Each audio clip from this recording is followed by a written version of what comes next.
আসসালামু আলাইকুম, কি অবস্থা সবার? আমাদের হচ্ছে এসএসসি 26-27 ব্যাচের যারা আছো, তোমাদেরকে বলছিলাম যে আমরা হচ্ছে এবারে তোমাদের বিজ্ঞানের জন্য একটা আলাদা সম্পূর্ণ প্ল্যান করব। গতবার তোমরা হচ্ছে এসএসসি 25 ব্যাচের জন্য যেটা দেখছো যে পরীক্ষার আগে দিয়ে শুধু আমরা সাজেশন দিতে পারছি, কিন্তু এবার হচ্ছে আমরা সম্পূর্ণ একটা ভিন্ন প্ল্যান নিয়ে নামছি, যেখানে হচ্ছে পরীক্ষার আগেই আমরা চেষ্টা করব যে তোমাদের যেই চ্যাপ্টারগুলো আছে, ঠিক আছে, ওই চ্যাপ্টারগুলো একদম ডিটেলস টু পড়িয়ে দেওয়া। ওই সুবাদেই হচ্ছে আমরা আজকে তোমাদের কথা মতো আমি একটা পোস্ট দিয়েছিলাম, তোমরা বলছি চ্যাপ্টার 7, চ্যাপ্টার 11 আরও অনেকগুলো চ্যাপ্টার সাজেস্ট করছিলা। আমরা হচ্ছে চ্যাপ্টার 11 দিয়ে শুরু করি, এরপরে যদি অন্য চ্যাপ্টার পড়তে পারি তাহলে ওগুলো তো দেখবো, ঠিক আছে। চ্যাপ্টার 11টা হচ্ছে আমরা একদম শুরু থেকে ডিটেলস বেসিক দিয়ে পড়বো, যেইটুকু আমাদের দরকার, যেইটুকু আমাদের বইয়ে বলেছে, এবং সিকিউ এমসিকিউ যে টপিকগুলো আছে চেষ্টা করবো ওইগুলো কভার করার। এটা হচ্ছে 2টা বা 3টা লেকচারের মধ্যে আশা করি শেষ হয়ে যাবে। আজকে হচ্ছে আমাদের প্রথম লেকচার। তোমাদের কাজ হচ্ছে ক্লাসটা সম্পূর্ণ মনোযোগ দিয়ে করা। ক্লাসের মধ্যে হচ্ছে আমি বইয়ে যেগুলো আছে আমাদের চিত্র বা যে ডিটেলস বলা আছে আমরা ওইগুলো দেখবো, সাথে হচ্ছে কিছু এক্সট্রা সিমুলেশন দেখার ট্রাই করব যে আমাদের রিয়েল লাইফে এই জিনিসগুলো কিভাবে কাজ করে, ঠিক আছে। ওইগুলো দেখলে হচ্ছে তোমাদের একটু বুঝতে সুবিধা হবে, সাথে হচ্ছে পড়েও মজা পাবা।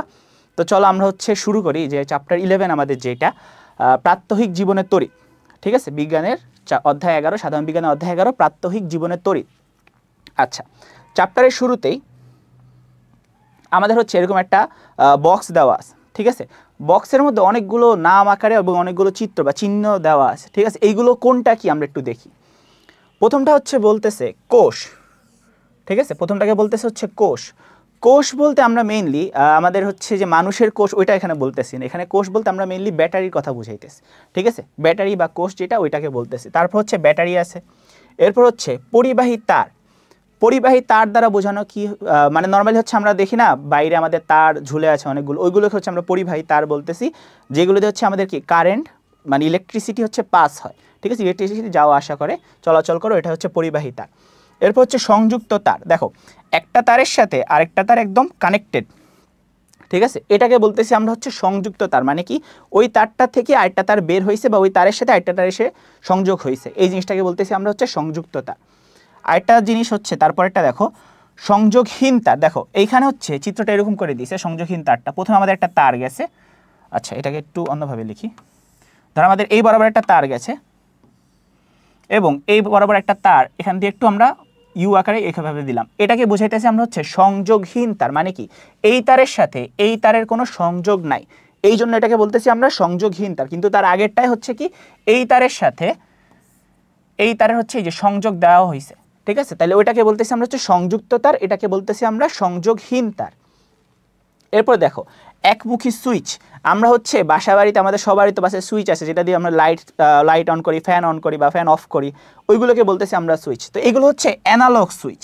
আমরা বাসা বাড়িতে যেগুলো ব্যবহার করি ওগুলো হচ্ছে ডিজিটাল সুইচ, এগুলো হচ্ছে আমাদের অ্যানালগ সুইচ যেগুলো আগের কালে ছিল, ঠিক আছে। তাহলে দেখো এটাকে যখন এই যে সুইচটা হচ্ছে এরকম, একটু দেখাই,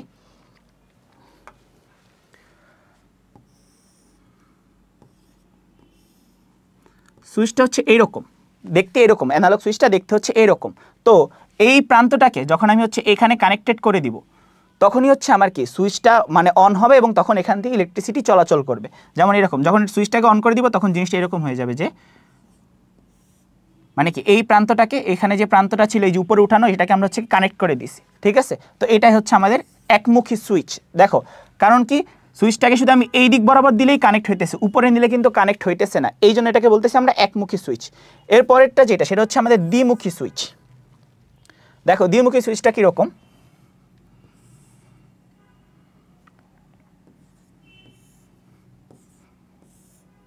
এখন দেখো এটা হচ্ছে আমাদের সেই সুইচটা। এখন আমি যদি এটা উপরেও দেই কানেক্ট হবে, এটা যদি আমি নিচেও দেই তখনও কানেক্ট হয়ে যাবে, তাই না। মানে দুইটা একসাথে তো করবো না, কারণ আমার হচ্ছে কি একটাই প্রান্ত আছে যেটা হচ্ছে একবার উপরে উঠবে অথবা একবার নিচে নামবে, তো যেইভাবেই করি না কেন আমার কানেক্ট হয়ে যাইতেছে, এই জন্য এটাকে বলতেছি আমরা দ্বিমুখী সুইচ।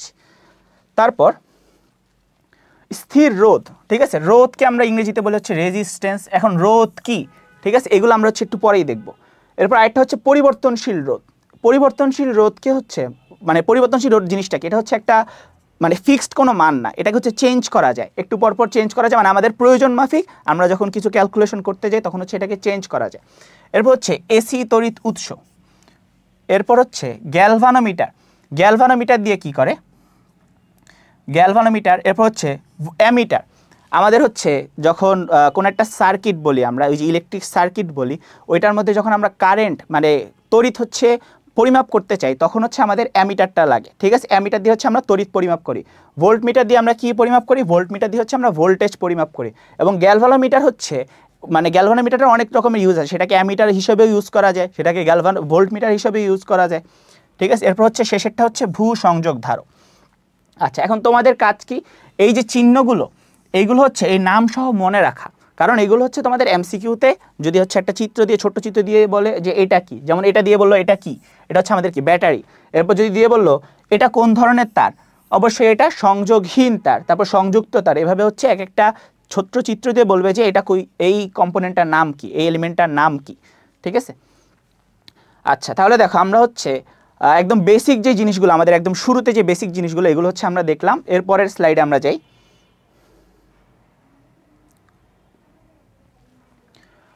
আচ্ছা, এরপরের স্লাইড দেখো, বিজ্ঞানের ভাষায়। আচ্ছা, এখন দেখো পরের স্লাইডে আমাদের হচ্ছে কি ব্যাটারির কার্যক্রম বোঝানো হয়েছে, ঠিক আছে। এখন ব্যাটারি হচ্ছে কয়েক রকমের আছে, দুইটা টাইপ আমরা হচ্ছে এখানে আলোচনা করব। প্রথম টাইপটা হচ্ছে আমাদের পেন্সিল ব্যাটারি, বা ওই যে আমরা হচ্ছে রিমোটে ইউজ করি বা খেলনা গাড়িতে যে ইউজ করি, ওইগুলো হচ্ছে আমাদের পেন্সিল ব্যাটারি বলি আমরা। এবং আরেকটা হচ্ছে কি আমাদের মোবাইল ফোনের যে ব্যাটারি থাকে ওইটাকে বুঝাইতেছি। তো হচ্ছে এইরকম দুই রকমের ব্যাটারি নিয়ে আমরা এখানে আলোচনা করব। প্রথম টাইপটা হচ্ছে আমাদের পেন্সিল ব্যাটারি নিয়ে আলোচনা করব। দেখো পেন্সিল ব্যাটারিটা দেখতে কীরকম? পেন্সিল ব্যাটারির বাইরে এরকম একটা স্টিলের একটা পাত থাকে, ঠিক আছে, ওকে। আচ্ছা, এখন এই যে স্টিলের পাতটাকে, এটাকে বলতেছি আমরা অ্যানোড। অ্যানোড কি, ক্যাথোড কি, এগুলো আমরা একটু পরেই জানতে পারবো, ঠিক আছে। এই যে স্টিলের যে পাতটা, এটাকে বলতেছি অ্যানোড। এবং এখানে একটা দ্বন্দ্ব থাকে, ঠিক আছে, এটাকে বলতেছি আমরা ক্যাথোড দ্বন্দ্ব। এবং এই যে মাঝখানে যে ফাঁকা জায়গাগুলো আছে না, এইখানে কিছু এলিমেন্ট থাকে একত্রে, এটাকে বলবো আমরা হচ্ছে কি যেন বলে, ইলেকট্রোলাইট, ঠিক আছে। মাঝখানে হচ্ছে ইলেকট্রোলাইট থাকে, তাহলে এটাকে বলবো আমরা হচ্ছে ইলেকট্রোলাইট।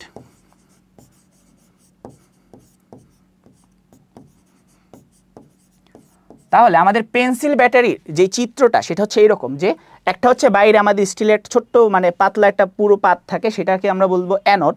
এবং ভিতরে একটা কপারের দণ্ড থাকে, দেখবো হচ্ছে ব্যাটারির মাথার মধ্যে একটা উঁচু একটা জায়গা থাকে, ওইটা হচ্ছে ভিতরে এরকমভাবে থাকে, ঠিক আছে, ওইটাকে বলবো আমরা হচ্ছে ক্যাথোড। এবং ভিতরে যেই আমাদের যে ইয়েটা থাকে, মাঝখানে ইলেকট্রোলাইট আছে, তিনটি অংশ থাকে, এই দেখো অ্যানোড, একটি হচ্ছে ক্যাথোড, এবং মাঝখানে হচ্ছে ইলেকট্রোলাইট।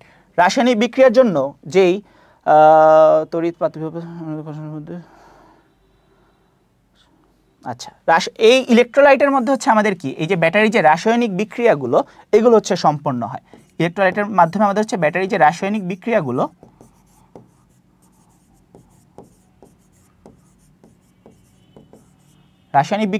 এইগুলো হচ্ছে আমাদের কি ইলেকট্রোলাইটের মাধ্যমে সম্পন্ন হয়। আচ্ছা, তাহলে এখন পেন্সিল ব্যাটারির চিত্রটা আমরা দেখলাম, এখন হচ্ছে এটার মধ্যে কি কি আছে এটা আমরা একটু দেখি। বিজ্ঞানের ভাষায় ব্যাটারি বলতে একাধিক কোষের সমন্বয়কে বোঝায়। ব্যাটারি সাধারণত তিনটি অংশ থাকে। ব্যাটারির কোন তিনটি অংশ? ব্যাটারির কয়টি অংশ থাকে? ব্যাটারির হচ্ছে তিনটি অংশ থাকে। কি কি? একটা হচ্ছে আমরা দেখি অ্যানোড, একটা হচ্ছে ক্যাথোড, এবং একটা মাঝখানে হচ্ছে ইলেকট্রোলাইট থাকে। অ্যানোড এবং ক্যাথোডের মাঝখানে কি থাকে? ইলেকট্রোলাইট থাকে। ব্যাটারি সেলে রাসায়নিক বিক্রিয়া অ্যানোড থেকে ইলেকট্রন সরিয়ে ক্যাথোডে জমা করে। এই লাইনটা খুবই ইম্পর্টেন্ট। ইলেকট্রনগুলো অ্যানোড থেকে কই যায়? ক্যাথোডের দিকে যায়। ইলেকট্রনগুলো অ্যানোড থেকে ক্যাথোডে জমা হয়। এর ফলে অ্যানোড এবং ক্যাথোডের মধ্যে তড়িৎ বিভব পার্থক্য তৈরি হয়। আচ্ছা, অ্যানোড এবং ক্যাথোডের মধ্যে তড়িৎ বিভব পার্থক্য তৈরি হয়। এই অবস্থায় অ্যানোড এবং ক্যাথোডকে পরিবাহী তার দ্বারা যুক্ত করলে ক্যাথোডের ইলেকট্রনগুলো অ্যানোডে প্রবাহিত হতে থাকে। ইলেকট্রন প্রবাহের বিপরীত দিকে বিদ্যুৎ প্রবাহ ধরে নেওয়া হয়, তাই আমরা বলতে পারি অ্যানোড থেকে ক্যাথোডে বিদ্যুৎ প্রবাহ হচ্ছে। আচ্ছা, এইখানে যেই ডিটেলসগুলো আমাদের লাগবে সেটা হচ্ছে আমরা একটু দেখি, এটা যেন কিভাবে করে। আচ্ছা,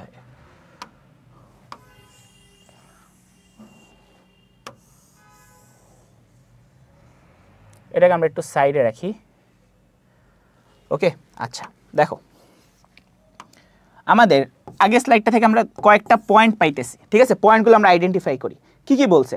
প্রথমে বলছে যে রাসায়নিক বিক্রিয়ার ফলে, ব্যাটারি সেলে রাসায়নিক বিক্রিয়ার ফলে অ্যানোড থেকে ইলেকট্রন সরিয়ে ক্যাথোডে জমা হয়। অ্যানোড থেকে ইলেকট্রনগুলো সরিয়ে হচ্ছে আমাদের ক্যাথোডে জমা হয় এবং এই অ্যানোড এবং ক্যাথোডের মধ্যে তখন একটা বিভব পার্থক্য তৈরি হয়। এই বিভব পার্থক্য তৈরি হওয়ার পরে আমরা যখন অ্যানোড এবং ক্যাথোডকে একটা তার দ্বারা সংযুক্ত করি, অ্যানোড এবং ক্যাথোডকে যখন একটা তার দ্বারা সংযুক্ত করি তখন কি দেখা যায় যে ক্যাথোডের ইলেকট্রনগুলো অ্যানোডে প্রবাহিত হতে থাকে। আচ্ছা, তাহলে প্রথমত হচ্ছে কি হয়, অ্যানোড থেকে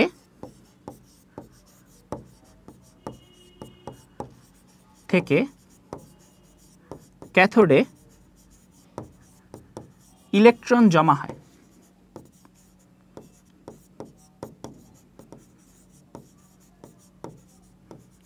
ওকে, প্রথম ক্ষেত্রে মানে আমরা হচ্ছে ওইখান থেকে পয়েন্টগুলো আইডেন্টিফাই করতেছি যে এভাবে হচ্ছে পরীক্ষায় লিখবা তোমরা। আসলে অ্যানোড থেকে ক্যাথোডে তড়িৎ রাসায়নিক বিক্রিয়ার ফলে তখন হচ্ছে অ্যানোড থেকে ক্যাথোডের মধ্যে ইলেকট্রন ক্যাথোডে জমা হয়, ক্যাথোডে তড়িৎ বিভব পার্থক্য তৈরি হয়। আচ্ছা, এই যে ইলেকট্রনগুলো অ্যানোড থেকে ক্যাথোডে যায়, কখন যায়? যখন তড়িৎ রাসায়নিক বিক্রিয়াটা আমাদের হয়।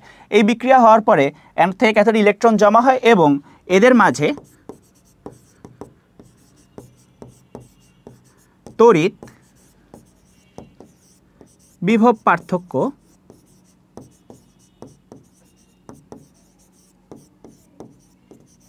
তৈরি হয়। ঠিক আছে, আচ্ছা, তড়িৎ বিভব পার্থক্য তৈরি হয়। এরপর আমরা যখন এই অ্যানোড এবং ক্যাথোডকে হচ্ছে আমরা কি করব, একটা পরিবাহী তার দ্বারা মানে হচ্ছে একটা তার দ্বারা কানেক্ট করব বা সংযুক্ত করব, তখন কি দেখা যাবে, পরিবাহী তার দ্বারা সংযুক্ত করলে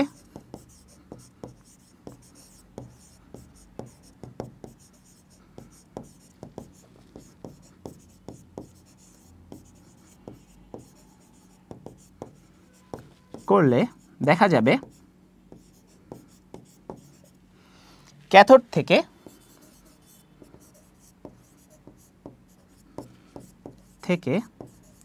ইলেকট্রন, ঠিক আছে, ইলেকট্রন, এটাকে তুমি বাংলায় লিখতে পারো ইলেকট্রন, একই জিনিস, ই মাইনাস দ্বারা আমরা হচ্ছে ইলেকট্রন বুঝাই। ইলেকট্রনগুলো ক্যাথোড থেকে ইলেকট্রনগুলো অ্যানোডে চলে আসে।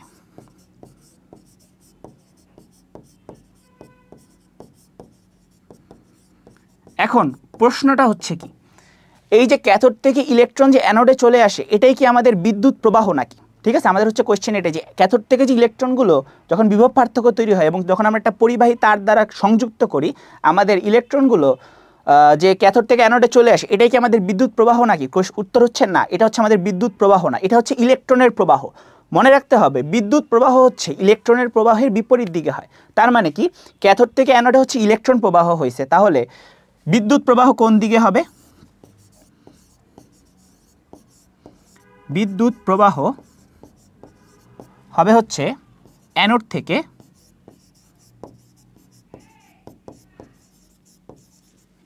ক্যাথোডে।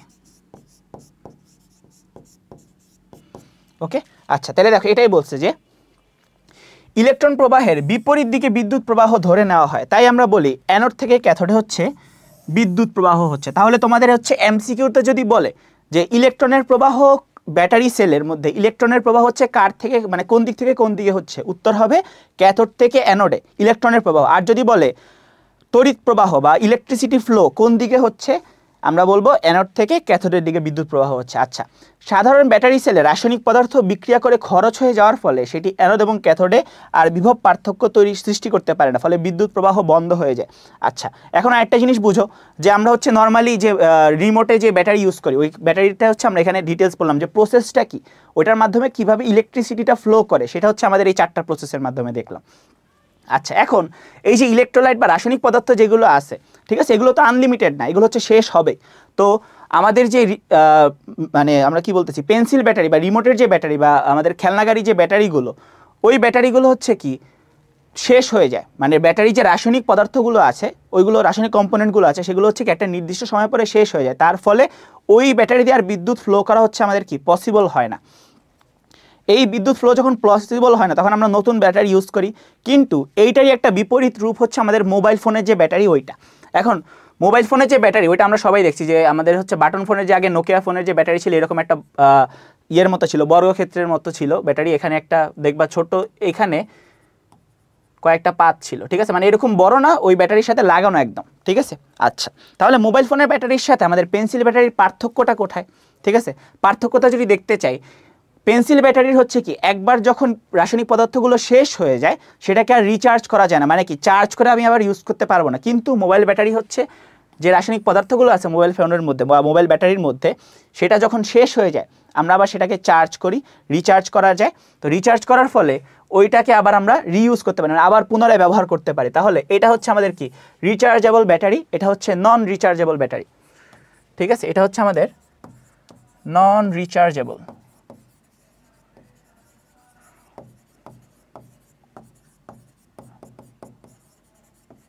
ব্যাটারি, আর এটা হচ্ছে কি আমাদের রিচার্জেবল ব্যাটারি।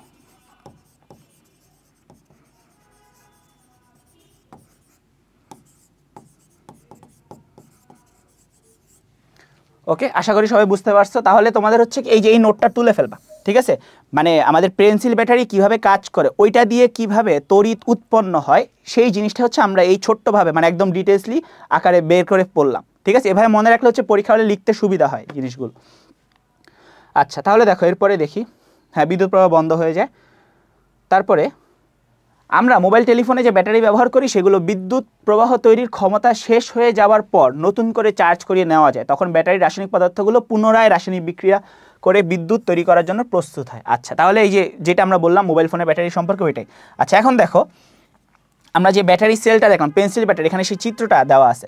এই যে উপরের এই যে এই পার্টটা, এটাকে বলতেছি আমরা হচ্ছে ক্যাথোড, এই যেখানে লেখা আছে ক্যাথোড, এবং বাইরের যেই আবরণটা, বাইরে যে পার্টটা আছে ওটাকে আমরা বলবো কি অ্যানোড, এবং ভিতরের যে রাসায়নিক পদার্থগুলো আছে এটাকে আমরা বলতেছি ইলেকট্রোলাইট। ওকে, যেগুলো হচ্ছে আমাদের রাসায়নিক বিক্রিয়া করে ইলেকট্রন প্রবাহ নিয়ন্ত্রণ করে। আচ্ছা, তাহলে দেখো ব্যাটারির কার্যক্রম আমাদের এই পর্যন্তই। এখান থেকে দুইটা জিনিস শিখলাম, মোবাইল ফোনের ব্যাটারি আর পেন্সিল ব্যাটারির মধ্যে পার্থক্য কী, এরপর হচ্ছে পেন্সিল ব্যাটারি কীভাবে ইলেকট্রন বা আর ইলেকট্রন না তো পেন্সিল ব্যাটারি হচ্ছে কীভাবে আমাদের তড়িৎ প্রবাহ করে, বিদ্যুৎ প্রবাহ করে। ঠিক আছে, ওই জিনিসটা দেখলাম। আচ্ছা, এরপরে দেখো, আচ্ছা ইলেকট্রিক সার্কিট বা তড়িৎ বর্তনী। ঠিক আছে, তড়িৎ বর্তনী জিনিসটা কি, যে আমাদের একটা ওই যে আমরা একদম শুরুতেই কয়েক রকমের উদাহরণ দেখলাম না, যে আমাদের রোধ দেওয়া আছে, তারপর অ্যামিটার, গ্যালভানোমিটার, তারপর হচ্ছে সংযোগহীন তার, সংযুক্ত তার, এরপর হচ্ছে ব্যাটারি, কোষ, এই জিনিসগুলো দেখলাম না। এখন আমাদের বাসাবাড়িতেও তো শুধু আমরা একটা ব্যাটারি থেকে বিদ্যুৎ কানেক্ট করতে পারি না, মানে বাসাবাড়িতে কি এটা কি কখনো সম্ভব যে আমরা একটা ব্যাটারি দিয়ে পুরো বাসা চালালাম, মানে পুরো বাসার মধ্যে আমরা তড়িৎ প্রবাহ করলাম, যেটা দিয়ে আমাদের হচ্ছে বাসার সব লাইট ফ্যান চলে, এটা কি পসিবল? এটা অবশ্যই পসিবল না। তো এইটার জন্য হচ্ছে আমাদের কি ব্যাটারিগুলো বা এই ইলেকট্রিক কম্পোনেন্টগুলোকে বিভিন্নভাবে সাজাতে হয়। এই সাজানোর দুইটা ধরন আছে, একটা হচ্ছে সিরিজ আর একটা হচ্ছে সমান্তরাল। এই দুটো জিনিসকে আমরা হচ্ছে ডিটেলসই দেখবো, এবং এটার হচ্ছে আমরা একটা সিমুলেশন দেখবো যেটা কীভাবে কাজ করে। আচ্ছা, সিরিজে ব্যাটারি সেল, এই যে এখানে দেখো এগুলো হচ্ছে আমাদের এক একটা ব্যাটারি সেল, ঠিক না? আমাদের হচ্ছে এক একটা ব্যাটারি। দেখো এখানে কি দেখা যাইতেছে, এই যে এই জিনিসটা, এটাকে বলবো আমরা হচ্ছে ভোল্ট মিটার, ভোল্টেজ মাপে ভোল্ট মিটার। এই যে নিচে যে গোলাপি যে জিনিসটা, এটাকে বলতেছে আমরা ভোল্ট মিটার, এবং উপরে হচ্ছে আমাদের ব্যাটারিটা। আচ্ছা, এখানে দেখা যাইতেছে, দেখবা হচ্ছে তোমরা 1.5 ভোল্ট, তোমাদের বইয়ে দেওয়া আছে, দেখবা এখানে বলতেছে 1.5 ভোল্ট, মানে কি এই ব্যাটারির ভোল্টেজ হচ্ছে 1.5 ভোল্ট। ঠিক আছে, আচ্ছা তারপর দেখো পরপর দুইটা সেম ব্যাটারি লাগানো হয়েছে। এখন সিরিজ সংযোগ বা সিরিজ বর্তনী জিনিসটা কিভাবে কাজ করে বা সেটা কিভাবে সংযোগ দেই আমরা, সেটা একটু আগে বোঝা লাগবে।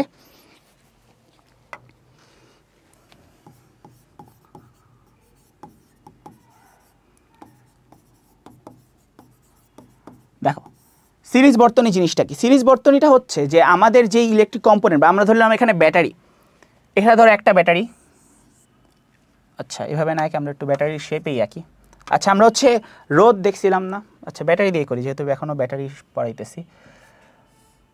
এটা ধরো হচ্ছে আমাদের একটা ব্যাটারি, ঠিক আছে, এই ব্যাটারির এক প্রান্তের সাথে অপর একটা ব্যাটারির আরেক প্রান্ত ডিরেক্টলি যদি কানেক্টেড থাকে, সেমভাবে পরপর এরকম অনেকগুলো ব্যাটারি যদি ডিরেক্টলি কানেক্টেড থাকে, যে এক প্রান্তের সাথে অপর প্রান্ত কানেক্টেড, একটা ব্যাটারির এক প্রান্তের সাথে আরেকটা ব্যাটারির অপর প্রান্ত কানেক্টেড, আবার ওই ব্যাটারির অন্য প্রান্তের সাথে অপর একটা ব্যাটারির অন্য প্রান্ত কানেক্টেড, এইভাবে যদি সাজানো থাকে, এই প্রক্রিয়াটাকে বলবো আমরা হচ্ছে সিরিজ বর্তনী। এবং পরে যদি আমরা একটা ভোল্টমিটার কানেক্ট করি, আচ্ছা এখানে হবে কত, 4.5 ভোল্ট। আচ্ছা, তাহলে এই বর্তনীটাকে বলবো আমরা কি, এটা হচ্ছে আমাদের সিরিজ বর্তনী। তাহলে সিরিজ বর্তনী আমরা কিভাবে সাজাই, একদম ইজিভাবে বুঝো, যে একটা ব্যাটারির এক প্রান্তের সাথে অপর একটা ব্যাটারির অন্য প্রান্ত এবং অপর ব্যাটারির ওই আরেক অন্য প্রান্ত যেই প্রান্তটা বাকি আছে তার সাথে অপর আরেকটা ব্যাটারির আরেক প্রান্ত যদি আমরা পরপর এভাবে সাজাই বা পরপর এভাবে বসাই তাহলে আমাদের যেই সার্কিটটা পাবো বা যে বর্তনীটা পাবো সেটা হচ্ছে আমাদের কি সিরিজ বর্তনী। ওকে, আচ্ছা এখন দেখো আমরা একটু সিমুলেশন দেখা ট্রাই করি যে সিরিজ বর্তনী জিনিসটা কিভাবে কাজ করে।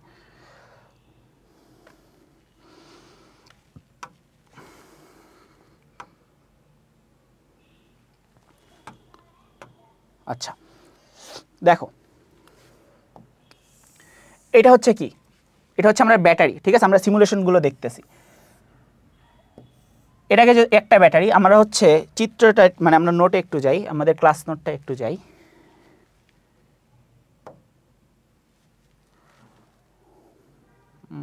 দাঁড়াও আসতেছে।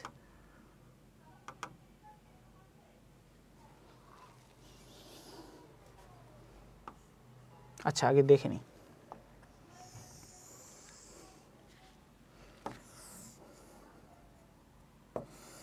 দেখো পরপর ব্যাটারিগুলো এভাবে আমি সাজাইতেছি, তিনটা ব্যাটারি আমাদের দেখাইছে, আমরা তিনটা ব্যাটারি পরপর সাজাইতেছি, ঠিক আছে। আচ্ছা এখন এরপরে কি করছে, সবগুলো ব্যাটারি আমি কি বলছিলাম যে ব্যাটারির এই প্রান্তের সাথে এই ব্যাটারির এই প্রান্ত হচ্ছে কানেক্টেড থাকবে, এই ব্যাটারির পিছনের প্রান্তের সাথে বা এই ব্যাটারির শেষ প্রান্তের সাথে এই ব্যাটারির শুরুর প্রান্ত, আবার সেমভাবে এই ব্যাটারির শুরুর প্রান্তের সাথে এই ব্যাটারির শেষ প্রান্ত হচ্ছে কানেক্টেড থাকবে। তো আমরা হচ্ছে একটা পরিবাহী তার দিয়ে কানেক্ট করে দিব, ঠিক আছে। দেখো এই যে এখন কানেক্টেড হয়ে গেছে, আবার একটা তার দিয়ে এখানে কানেক্ট করে দিব, কানেক্টেড হয়েছে, তিনটা ব্যাটারি পরপর কানেক্ট হয়ে গেছে। এখন আমরা হচ্ছে ব্যাটারির ভোল্টগুলো দেখি, এখানে হচ্ছে 9 ভোল্ট করে দেওয়া, আমাদের বইয়ে দেওয়া হচ্ছে 1.5 ভোল্ট প্রত্যেকটা ব্যাটারির জন্য। তো আমরা হচ্ছে প্রত্যেকটা ব্যাটারি হচ্ছে 1.5 ভোল্ট করে ধরি। আচ্ছা ভোল্ট জিনিসটা কি, যে আমাদের ব্যাটারি যে বিভব আর ভোল্টেজ কত সেটা হচ্ছে আমরা ভোল্টেজটাকে আমরা একক হচ্ছে বা ইউনিট যেটাকে আমরা বলি এককটা হচ্ছে ভোল্ট দ্বারা আমরা প্রকাশ করি। আচ্ছা এখন দেখো সবগুলো ব্যাটারি আমি কি করলাম, পরপর কানেক্টেড করলাম। এখন এরপর হচ্ছে আমাদের কি এই ব্যাটারিগুলোর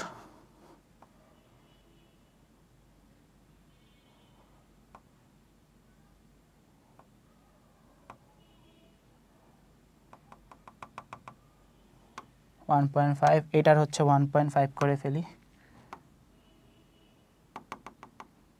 আচ্ছা তাহলে আমাদের তিনটা ব্যাটারি পরপর কানেক্টেড, তারপর আমরা হচ্ছে একটা ভোল্ট মিটার নিব, ঠিক আছে। ভোল্ট মিটার নিয়ে ভোল্ট মিটারের দুই পাশে হচ্ছে আমরা একটা তার ধরব,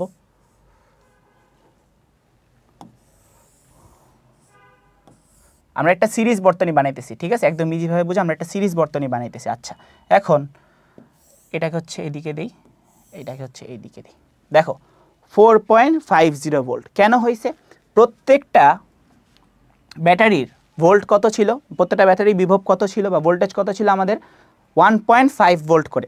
তাহলে 1.5 যোগ 1.5 3.5 আরে 3, এরপর হচ্ছে আবার 3 প্লাস 1.5 কত 4.5, এই যে 4.50 ভোল্ট, বুঝা গেছে। তাহলে এভাবে হচ্ছে আমরা একটা সিরিজ সার্কিট বানাই। ওকে, এভাবে হচ্ছে আমরা একটা সিরিজ সার্কিট বানাই। আচ্ছা তাহলে আমাদের হচ্ছে ব্যাটারিগুলো যখন সিরিজে কানেক্টেড তখন হচ্ছে সেগুলো দেখতে ডিরেক্টলি এরকম ছিল, বইয়ে যেই চিত্রটা দিয়েছে সেটা হচ্ছে ডিরেক্টলি এইরকমই ছিল এবং এভাবে হচ্ছে কানেক্ট করা হয়েছে। আচ্ছা এরপর আমরা হচ্ছে আমাদের ইয়েতে যাই,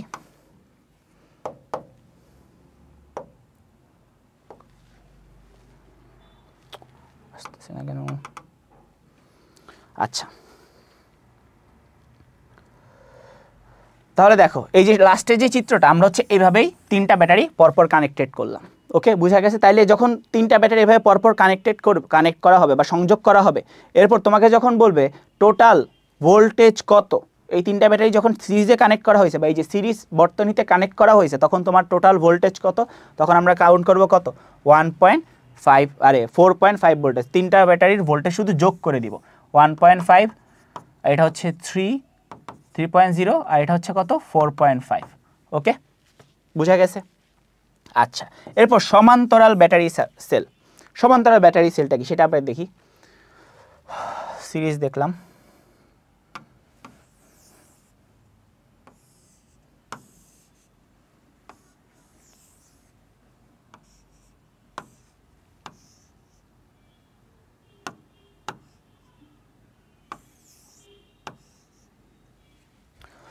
আচ্ছা তারপর সমান্তরাল বর্তনী। আচ্ছা, সমান্তরাল বর্তনী জিনিসটা কি? সিরিজ বর্তনীতে আমরা হচ্ছে কিভাবে কি জিনিস কোন জিনিসটা খেয়াল করলাম যে সিরিজ বর্তনীতে হচ্ছে দেখা যাইতেছে যে একটা ব্যাটারির এক প্রান্তের সাথে অপর একটা ব্যাটারির অন্য প্রান্ত কানেক্টেড, এভাবে পর পর কানেক্টেড করা আছে। কিন্তু সমান্তরাল বর্তনীর ক্ষেত্রে এই জিনিসটা হবে না। সমান্তরাল বর্তনীর ক্ষেত্রে কি হবে? সমান্তরাল বর্তনীর ক্ষেত্রে জিনিসটা হবে যে একটা ব্যাটারির এক প্রান্ত মানে ব্যাটারি একটা এরকম থাকবে এবং এই ব্যাটারির সাথে অপর একটা ব্যাটারি দুই প্রান্ত একই পয়েন্টে কানেক্টেড থাকবে। ওকে, এবং শেষে যখন আমরা একটা ভোল্টমিটার ধরবো তখন দেখা যাবে কি এইভাবে হচ্ছে টোটালি কানেক্টেড আছে। তাহলে সিরিজ বর্তনীর আমরা জিনিসটা একটু পড়ে আসি, এটার ব্যাখ্যা আশা করি আছে। সার্কিট, সমান্তরাল সার্কিট। আচ্ছা তাহলে দেখো সিরিজ বর্তনীর হচ্ছে এই জিনিসগুলো যে আবার সমান্তরাল বলতেছি। সিরিজ বর্তনীতে আমরা কি দেখছিলাম যে ব্যাটারির এক প্রান্তের সাথে একটা ব্যাটারির এক প্রান্তের সাথে অপর একটা ব্যাটারির অন্য প্রান্ত পর পর কানেক্টেড, ঠিক আছে? এই যে পর পর একটার সাথে একটা পর পর কানেক্টেড। কিন্তু সমান্তরাল বর্তনীতে কি দেখা যাইতেছে যে সবগুলোর ব্যাটারির এক প্রান্ত একটা পয়েন্টে কানেক্টেড এবং সবগুলো ব্যাটারির অপর প্রান্ত আরেকটা পয়েন্টে কানেক্টেড, ঠিক আছে? তাহলে এই যেই কমন যে পয়েন্টগুলো, যে এটা ধর আবার একটা ব্যাটারি, এই ব্যাটারি এইটা এক প্রান্ত এটা আরেক প্রান্ত, আবার এটা একটা ব্যাটারি, এই ব্যাটারি এটা এক প্রান্ত এটা আরেক প্রান্ত, এই ব্যাটারি আরেকটা ব্যাটারি এটা এক প্রান্ত আরেকটা আরেক প্রান্ত, এই তিনটা ব্যাটারি সবগুলোর হচ্ছে আমার এইটা একটা কমন পয়েন্ট, এইটা একটা কমন পয়েন্ট। এই পয়েন্টগুলোতে যখন আমি একটা ভোল্টমিটার ধরবো, তখন দেখা যাবে কি যে ব্যাটারি যে ভোল্টেজ 1.5 করে আছে, আমাদের 1.5 করেই ভোল্টেজটা দেখা যাইতেছে যে টোটাল এই সার্কিটের ভোল্টেজ হচ্ছে 1.5 ভোল্ট। কেন? কারণ এইখানে হচ্ছে কি ভোল্টেজগুলো যোগ হয়েছে, কারণ পরপর কানেক্টেড থাকার কারণে সিরিজ বর্তনীতে ভোল্টেজগুলো যোগ হয়েছে। সমান্তরাল বর্তনীতে ভোল্টেজ সেই যোগটা হবে না। সমান্তরাল বর্তনীতে ভোল্টেজের সেই যোগটা হবে না। সমান্তরাল বর্তনীতে হচ্ছে একটা কমন পয়েন্টেই এই তিনটার ভোল্টেজ একই রকম। এই পয়েন্টটাতে ভোল্টেজ 1.5 এবং মানে এই দুটা পয়েন্টে ভোল্টেজ হচ্ছে 1.5। এই জন্য হচ্ছে যখন ভোল্টমিটার আমরা ধরি তখন হচ্ছে 1.5 দেখায়। তো আমরা এটা হচ্ছে আবার সিমুলেশন দিয়ে একটু দেখি।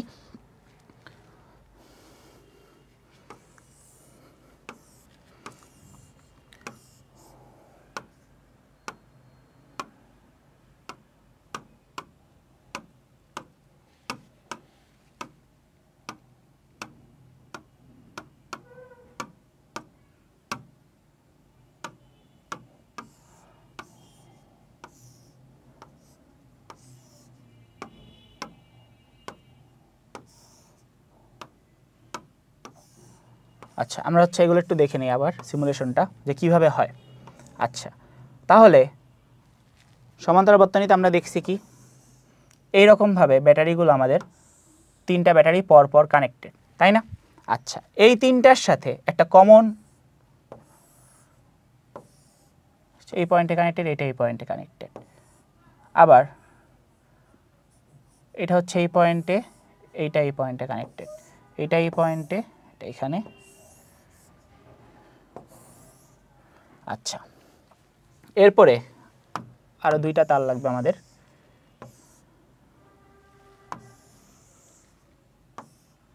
এবং এখানে যদি আমি ভোল্টমিটারটা বসাই এখন দেখো কত আসছে, 1.5 আসছে না? সিরিজের ক্ষেত্রে কি আসছিল? সিরিজের ক্ষেত্রে আসছে কি আমাদের হচ্ছে টোটাল 4.5। কেন? কারণ প্রত্যেকটা ব্যাটারির ভোল্টেজ ছিল 1.5 করে, তিনটা যোগ করে আসছে 4.5। কিন্তু সমান্তরালের ক্ষেত্রে আমাদের ডিরেক্টলি 1.5 আসছে। কেন আসছে? কারণ সমান্তরালের ক্ষেত্রে আমাদের ভোল্টেজগুলো যোগ হয় না। সমান্তরালের ক্ষেত্রে দেখা যাইতেছে কি এই পয়েন্টে যে ভোল্টেজটা, এই পয়েন্টে সেম ভোল্টেজ, এই পয়েন্টে সেম ভোল্টেজ, এই পয়েন্টে সেম ভোল্টেজ, এখানে হচ্ছে যোগ হয় না। আচ্ছা সমান্তরাল বর্তনীতে আমাদের হচ্ছে ভোল্টেজ ডিভাইড হয় না, ভোল্টেজ ভাগ হয় না, কিন্তু সিরিজ বর্তনীতে আমাদের হচ্ছে ভোল্টেজ ভাগ হয়ে যায়। সমান্তরাল বর্তনীতে একটা কমন পয়েন্টে সবগুলো ব্যাটারি বা একটা কমন পয়েন্টে সবগুলো ব্যাটারি হচ্ছে একটা কমন পয়েন্টে কানেক্টেড থাকে এবং ওই কমন পয়েন্টে যে ভোল্টেজটা ওইটা হচ্ছে সবগুলো ব্যাটারির ইন্ডিভিজুয়াল ভোল্টেজ, যার যে ভোল্টেজ আছে ওইটাই একসাথে দেখাবে। তাহলে এটা হচ্ছে আমাদের কি 1.5, মানে এই দুটো বিন্দুতে হচ্ছে 1.5, এই জন্য আমরা 1.5 দেখতেছি। ওকে আচ্ছা তারপর চল আমরা ইয়েতে যাই, নোটে যাই।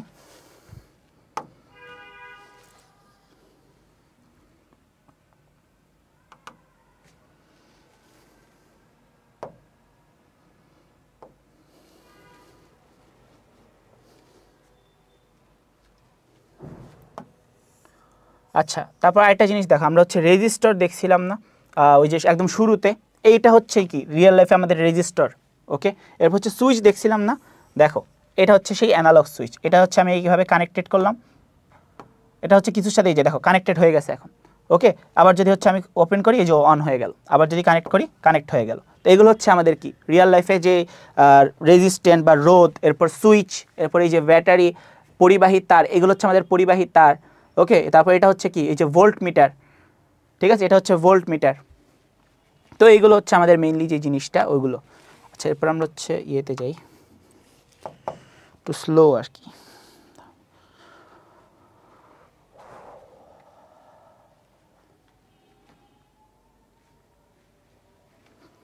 আসতেছে না কেন?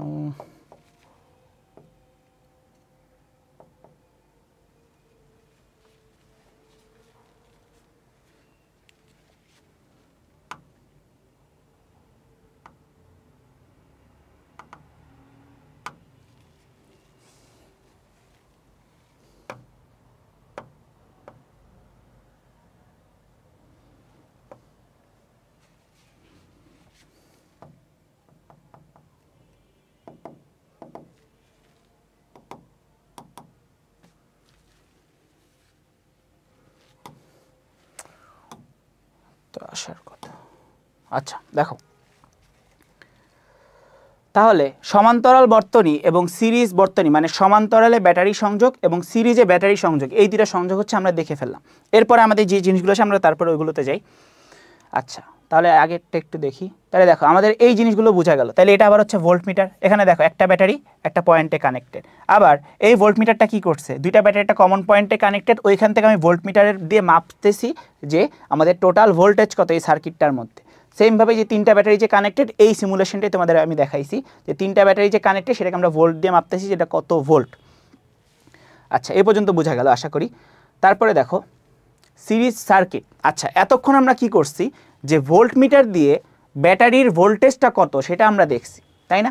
এখন হচ্ছে আমরা কি বাসা বাড়িতে যেভাবে বিদ্যুৎ কানেক্ট দেওয়া হয় বা নর্মালি হচ্ছে আমাদের, ধরো এখন আমরা একটা লাইট জ্বালাবো, ঠিক আছে, ব্যাটারি দিয়ে একটা লাইট জ্বালাবো, বিভিন্ন রকমভাবে লাইট জ্বালানো যায়। সিরিজ বর্তনী দেখছি না আমরা, প্রথমে সিরিজ বর্তনী দিয়ে লাইট জ্বালানো দেখবো, এরপর হচ্ছে আমরা সমান্তরাল বর্তনী দিয়ে লাইট জ্বালানো দেখবো। আচ্ছা, সিরিজ সার্কিট দেখো, প্রথমে হচ্ছে ব্যাটারির পজিটিভ প্রান্তের সাথে আমার লাইটের এক প্রান্ত কানেক্টেড এবং ব্যাটারির নেগেটিভ প্রান্তের সাথে লাইটের আরেক প্রান্ত কানেক্টেড। যখন এইভাবে আমি কানেকশন দিই তখন আমার লাইটটা জ্বলে ওঠে, ঠিক আছে, কারণ ব্যাটারির যে চার্জটা আছে সেই চার্জটা হচ্ছে কি করে, ইলেকট্রিসিটি ফ্লো করে বা তড়িৎ প্রবাহ করে, তড়িৎ প্রবাহ ঘটায়। এই তড়িৎ প্রবাহ ঘটানোর কারণে আমাদের বাল্বটা হচ্ছে জ্বলে ওঠে। পরের সার্কিটে দেখো পরপর দুইটা বাল্ব, এটা কোন কানেকশন বলতে পারবা? এটা হচ্ছে সিরিজ কানেকশন। কেন? কারণ এই বাল্বের এই প্রান্তের সাথে এই বাল্বের অপর প্রান্ত কানেক্টেড এবং এই বাল্বের এক প্রান্তের সাথে এটা ব্যাটারির সাথে কানেক্টেড, অপর প্রান্ত হচ্ছে আমাদের ব্যাটারির অন্য প্রান্তের সাথে কানেক্টেড। তাহলে এটা হচ্ছে আমাদের একটা সিরিজ বর্তনী। সেমভাবে এই যে তিনটা বাল্ব, এটা হচ্ছে সিরিজ বর্তনী। এখন আমাদের এই বর্তনীগুলোর মধ্যে একটা ছোট্ট জিনিস দেখা যেতেছে। প্রথম ক্ষেত্রে দেখো বাল্বটা খুবই উজ্জ্বলভাবে জ্বলতেছে, পরের ক্ষেত্রে দেখো বাল্ব দুইটা একটু কমভাবে জ্বলতেছে, তারপরের ক্ষেত্রে কি হইতেছে, বাল্বগুলো আরও কম উজ্জ্বলভাবে জ্বলতেছে। এই জিনিসটা কেন হইতেছে? সিরিজ বর্তনীতে হচ্ছে আমাদের, আমরা যেই টোটাল ভোল্ট দেই বা টোটাল তড়িৎ প্রবাহ করি, ঠিক আছে, টোটাল তড়িৎ প্রবাহ করি, সবগুলোর মধ্যে দিয়ে সেম তড়িৎ প্রবাহ যায়, কিন্তু ভোল্টেজের ডিফারেন্স হয়। এই ভোল্টেজের পার্থক্যের কারণে, যা বিভবের পার্থক্যের কারণে হচ্ছে আমাদের কি এই যে তড়িৎ প্রবাহ সেটা হচ্ছে কমে যায়। যখন দুইটা বাল্ব কানেক্ট করি দুইটার মধ্যে ইকুয়ালি ডিভাইড হয়ে যায়, এর জন্য হচ্ছে আমাদের যেইটুকু আমরা ফ্লো করি তার অর্ধেক অর্ধেক হয়ে যায়, বাল্বটা কম জ্বলে। তারপরে কিন্তু তিনটা করলে আরও কম জ্বলবে, ঠিক আছে। এটা আমরা হচ্ছে সিমুলেশন দিয়ে দেখার ট্রাই করি, চলো।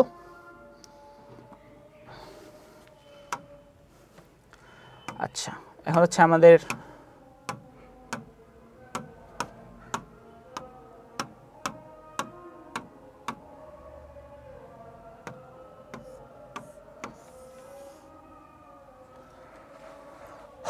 আচ্ছা, আমরা তারগুলো একটু সরিয়ে রাখি অন্য পাশে যাতে কানেক্টেড না হয়ে যায় তাড়াতাড়ি।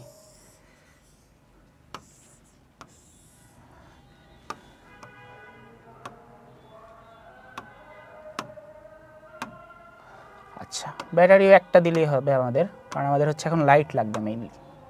আচ্ছা চলো, আমরা হচ্ছে প্রথমে এই যে বাল্বের সিরিজ কানেকশনটা দেখি। আচ্ছা, তাহলে আমরা হচ্ছে একটা লাইট বাল্ব নিলাম। আচ্ছা, প্রথমে একটা বাল্ব নিয়ে দেখি, তারপর অন্য বাল্বগুলো দিব।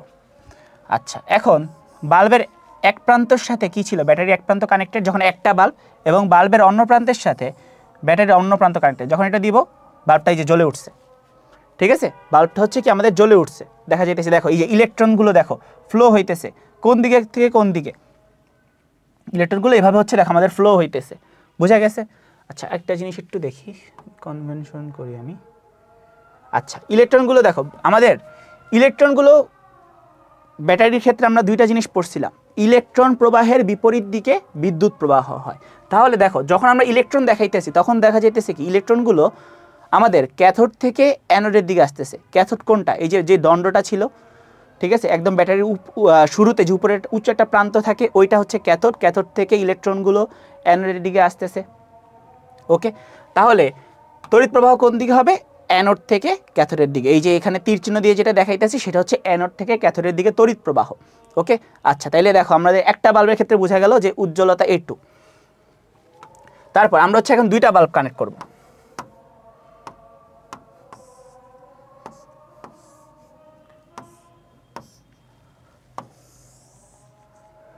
আচ্ছা, একটা বাল্বের এক প্রান্তের সাথে অপর বাল্বের আরেক প্রান্ত কানেক্টেড, এবং এই বাল্বের এই প্রান্তের সাথে এবং এই বাল্বের এই প্রান্তের সাথে কানেক্টেড। এখন দেখো এই যে এখানে দেখো প্রথম ক্ষেত্রে হলুদ হলুদ দাগটা একটু বেশি দেখা গেছে বাল্বের, কিন্তু এখানে একটু কম দেখা যাইতেছে, ক্যামেরাতে দেখা যাইতেছে কিনা শিওর না। এখানে দেখবা একটু কম উজ্জ্বলতা দেখা যাইতেছে, কেন, কারণ ওই যে ভোল্টেজ এখানে ডিভাইড হয়ে যাইতেছে। যেইটুকু ভোল্টেজ আমরা দিতেছি ব্যাটারি থেকে সেইটুকু ভোল্টেজ আসলে প্রত্যেকটা লাইট পাইতেছে না। আমরা একটু ভোল্টেজ যদি বাড়িয়ে দিই, দেখো মানে প্রথমে ছিল 1.5 বলে, এখন আমরা 11 ভোল্ট দিলাম। আচ্ছা, এটা দেখো 11 ভোল্ট দিয়ে আমরা তাহলে তিনটা বাল্ব কানেক্ট করবো, তখন আবার ভালোভাবে বোঝা যাবে। দেখো তাহলে এইভাবে হচ্ছে আমাদের কি লাইটগুলো জ্বলতেছে। এখন আমরা যদি তিনটা বাল্ব কানেক্ট করি, ঠিক আছে,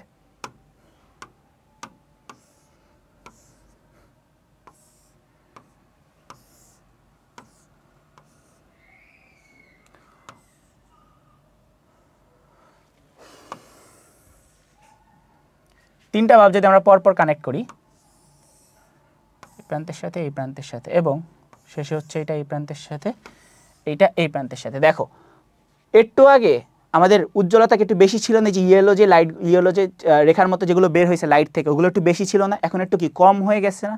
কেন?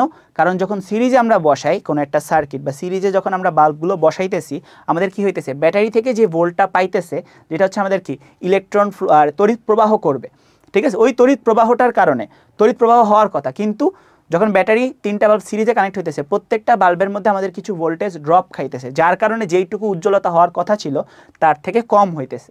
তাহলে আমরা যদি একদম পারফেক্ট উজ্জ্বলতা পাইতে চাই, মানে বাল্ব হচ্ছে যতটুকু উজ্জ্বলতা দেওয়ার কথা ততটুকু উজ্জ্বলতা পাইতে চাই, আমরা হচ্ছে কোনভাবে সার্কিট কানেক্ট করব, আমরা হচ্ছে সমান্তরাল বর্তনী কানেক্ট করব, সমান্তরাল বর্তনীতে সার্কিট কানেক্ট করব। আচ্ছা, তাহলে দেখো এখানে এই যে মাইনাস ইয়েলো কালারের যে মাইনাস ব্লুগুলো আছে, এগুলো হচ্ছে আমাদের ইলেকট্রন ফ্লো দেখাইতেছে ক্যাথোড থেকে অ্যানোডে। তাহলে তড়িৎ প্রবাহ কোন দিকে হবে, অ্যানোড থেকে ক্যাথোডের দিকে হচ্ছে তড়িৎ প্রবাহ হবে। তাহলে এই বরাবর হচ্ছে তড়িৎ প্রবাহ হচ্ছে আমাদের, ওই দেখো তীর চিহ্নগুলো দেখা যাইতেছে যে তড়িৎ এভাবে ফ্লো হয়ে এই বাল্ব থেকে এইভাবে। এখন কোয়েশ্চেন হচ্ছে আমাদের কি, একটা কোয়েশ্চেন, ঠিক আছে, একটা কোয়েশ্চেন, এটা আমরা একটু পরেই পড়বো, মানে সমান্তরাল এবং সিরিজের বর্তনীগুলো দেখার পরেই পড়বো যে জিনিসটা আসলে কি। আমরা যদি কোনোভাবে একটা বাল্বের ধরো এই পয়েন্টটা কেটে দিলাম, ইলেকট্রন কি ফ্লো হইতেছে বা কারেন্ট ফ্লো হইতেছে, যে বন্ধ হয়ে গেছে না?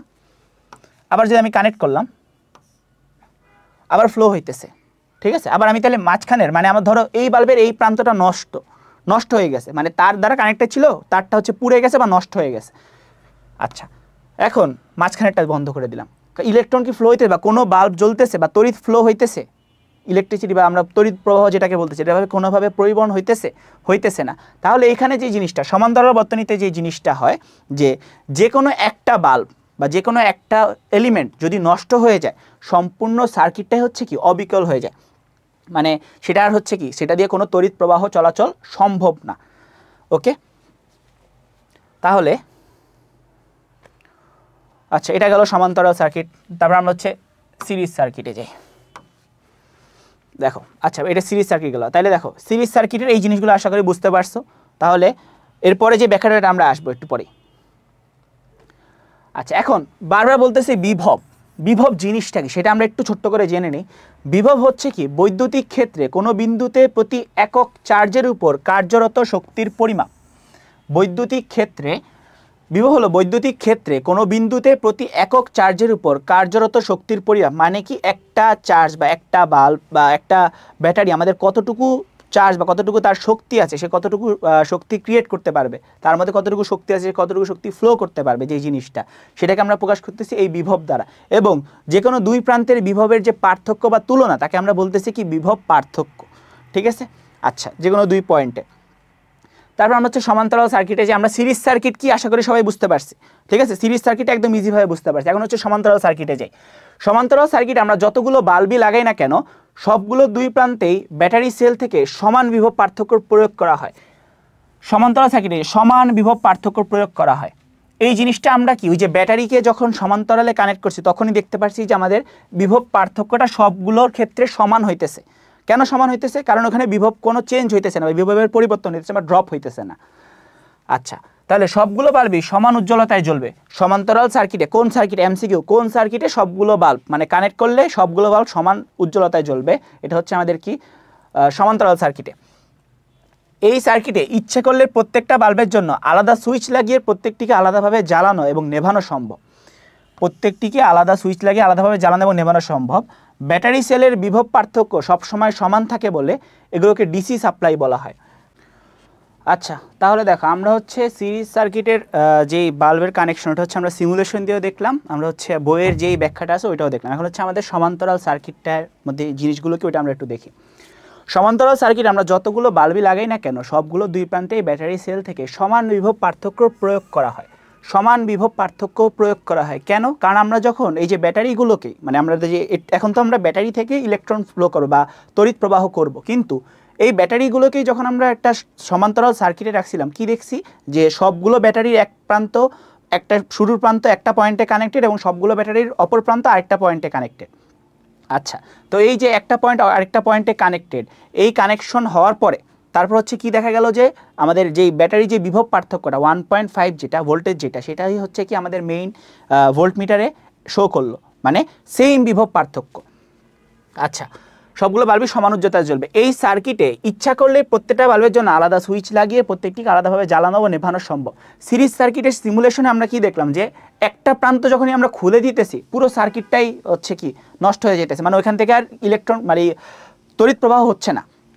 কিন্তু সিরিজের ক্ষেত্রে তোমার যে কোনো একটা নষ্ট হলেও বাকিগুলো বাল্বগুলো জ্বলবে বা প্রত্যেকটাকে আলাদা আলাদাভাবে হচ্ছে আমরা কন্ট্রোল করতে পারবো। ওকে, ডিসি সাপ্লাই। আচ্ছা, তারপর ব্যাটারি সেলের বিভব পার্থক্য সবসময় সমান থাকে বলে এগুলোকে হচ্ছে ডিসি সাপ্লাই বলা হয়।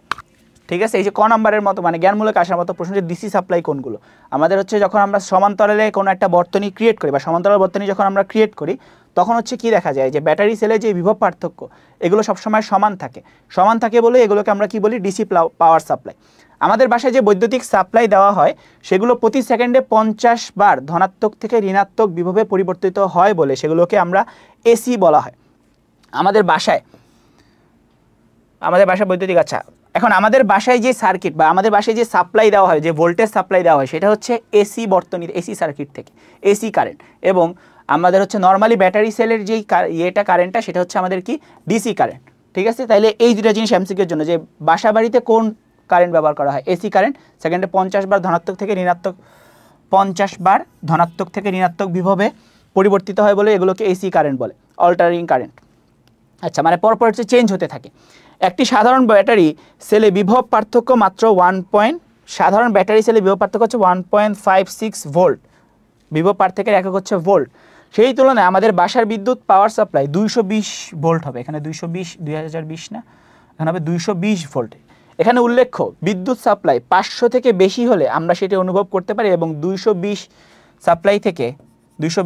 ভোল্ট সাপ্লাই থেকে অনেক বড় ইলেকট্রিক শক খাওয়া সম্ভব। এবং এই ইলেকট্রিক শকের কারণে শরীরের ভেতর দিয়ে যথেষ্ট বিদ্যুৎ প্রবাহ হলে মানুষের হচ্ছে মৃত্যু হতে পারে। ওই যে বলে না যে মানুষ হচ্ছে শর্ট খেয়ে মারা গেছে। ঠিক আছে, কীভাবে মারা গেছে? ইলেকট্রিক, তখন তার শরীরের মধ্যে দিয়ে ওই 220 ভোল্ট যে কারেন্টটা, সেটা 220 ভোল্টের যে কারেন্ট সেটা টোটালি ফ্লো হয়েছে, তখন তার শরীরের তখনই তার মৃত্যু ঘটছে আর কি। আচ্ছা, তাইলে দেখো আমাদের হচ্ছে সমান্তরাল সার্কিটটা এইরকম। আমরা আগে এটা বইয়ের চিত্রটা একটু বোঝার চেষ্টা করি, তারপর আমরা সিমুলেশন দিয়ে দেখব। বইয়ের চিত্রটা কি বলছে দেখো, ব্যাটারির এক প্রান্তের সাথে একটা তার গেছে এবং এই পয়েন্টটায় সবগুলো বাল্বের আমার তার এসে মিলছে। দেখো এইটির বাল্বেরটা মিলছে, এই বাল্বেরটা এভাবে মিলছে, এই বাল্বেরটা এভাবে এসে মিলছে, এই বাল্বেরটা এভাবে এসে মিলছে। মানে কি সবগুলো পয়েন্ট এই বাল্বের এক পয়েন্ট, মানে প্রত্যেকটা বাল্বের একটা পয়েন্ট সবগুলো একটা কমন পয়েন্টে এসে মিলছে এবং অপর পয়েন্ট আরেকটা কমন পয়েন্টে এসে মিলছে। এখন এটা কমন পয়েন্ট না আসলে, কেন? কারণ আমাদের এখানে সুইচ দেওয়া আছে কিছু, ঠিক আছে?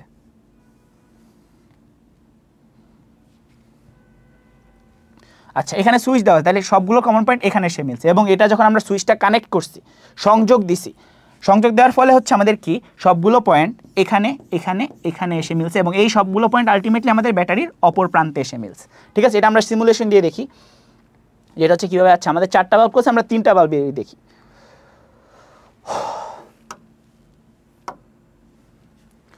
আচ্ছা, আমরা হচ্ছে কানেকশনগুলো খুলে দিই।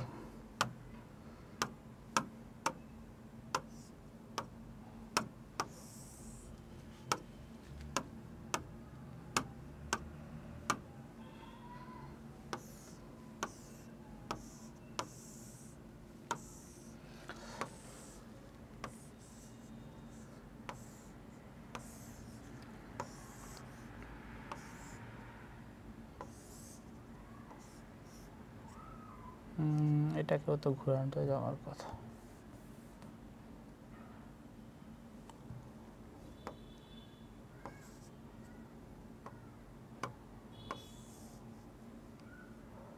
আচ্ছা, আমরা এই বরাবর যাই,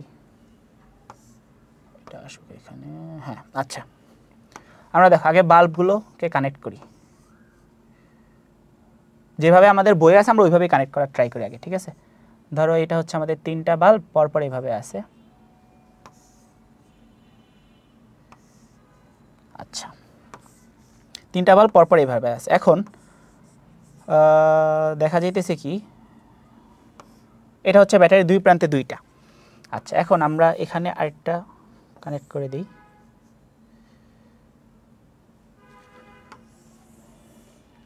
এখানে আরেকটা বাল্ব তার কানেক্ট করলাম। এখন কি হবে, এই ব্যাটারির এই প্রান্তে, মানে এখানে এই তারের সাথে বাল্বের এই প্রান্ত হচ্ছে আমাদের কানেক্টেড, ওকে? আচ্ছা, আমরা সোজা করি এবং এবার আবার একটা সুইচ কানেক্টেড দেখাইছে না? তো আমরা সুইচ কানেক্টেড করেও দেখাবো যে প্রত্যেকটা বাল্ব হচ্ছে আলাদা আলাদা করে জ্বালানো সম্ভব। আচ্ছা, এখন এইখানে হচ্ছে একটু জায়গা নিয়ে আমরা একটু তাড়াতাড়ি করার দেখো, ওকে? আচ্ছা, এটা গেল একটা বাল্বের ক্ষেত্রে। তাই এইভাবে হচ্ছে আমাদের বাকি বাল্বগুলোকে একটু কানেক্ট করতে হবে। এটার সাথে দিলাম এইখানে আরেকটা তার এনে এখানে দিলাম একটা, এখানে দিলাম একটা, বাল্বটাকে একটু সোজা করলাম একটু সুন্দর দেখানোর জন্য। সুইচটাকে এভাবে ঘোরালাম আগে, এখানে একটা কানেক্ট করলাম এবং এখানে হচ্ছে আমার একটা তার লাগবে অবশ্যই, তার দ্বারা এখানে দিলাম। আচ্ছা, পরের তার আমরা ওইটা দিতেছি আলাদা করে। এখানে আরেকটা তার দিলাম, এটাকে একটু বড় করলাম। আরেকটা তার দ্বারা হচ্ছে একটা প্রান্ত এখানে, আরেকটা প্রান্ত বাল্বের সাথে সোজা করে দিলাম। সুইচ দ্বারা হচ্ছে দেখো একটা সুইচ এখানে, আরেকটা সুইচ এখানে। আচ্ছা, এরপর আরেকটা ওয়্যার লাগবে আমাদের এই বরাবর কানেকশন দিতে এবং আলটিমেটলি আমার আরও 2টা ওয়্যার লাগবে, একটা হচ্ছে এখানে, একটা এখানে, আরেকটা ওয়্যার লাগবে, সেটা হচ্ছে একটা এখানে আরেকটা এখানে। আচ্ছা, এখন দেখো এই হয়ে গেল আমাদের সমান্তরাল সার্কিটটা। এখন আমি যদি এই সুইচটা লাগাই, দেখো এই যে বাল্ব জ্বলতেছে, ঠিক আছে? এটাও লাগাই, বাল্ব জ্বলতেছে না? আচ্ছা, আবার এটাও লাগাই, বাল্ব জ্বলতেছে। আচ্ছা, তাহলে দেখো আমাদের এই যে তড়িৎ ফ্লোটা দেখাইতেছে যে কারেন্ট এখান থেকে ফ্লো, দেখো প্রত্যেকটা বাল্ব সেম উজ্জ্বলতায় জ্বলতেছে, কেউ হচ্ছে কম কেউ বেশি এরকম না, প্রত্যেকটা বাল্ব সমান উজ্জ্বলতায় জ্বলতেছে। এখন সিরিজ বর্তনীতে কি করছিলাম আমরা, যে একটা পয়েন্ট একটু নষ্ট করে দিলে আমাদের পুরো সার্কিটটার মধ্যে কারেন্ট ফ্লো আর হইতেছে না বা তড়িৎ প্রবাহ হইতেছে না। তো এখানে আমরা একটু দেখি যে একটু চেঞ্জ করে দেখি। আচ্ছা, সুইচটা আগে ধরো, তাহলে আমি এখান থেকে এটা অফ করে দিলাম। এখন বাকি বাল্বগুলোর মধ্যে কি তড়িৎ ফ্লো হইতেছে না? অবশ্যই হইতেছে। এইটা হচ্ছে ভেঙে গেছে, কোনো সমস্যা নেই, তড়িৎ এখান দিয়ে আর আসবে না, কিন্তু এখান দিয়ে তো যাইতেই পারবে, তাই না? আচ্ছা, এখন আমি আবার এইটা হচ্ছে কাট করে দিই, পরেরটাও তো জ্বলতেছে, তাই না? আচ্ছা, তাহলে আবার হচ্ছে এগুলো কানেক্ট করি। এখন যে কোনো একটা বাল্বের সুইচ আমি অফ করে দিই।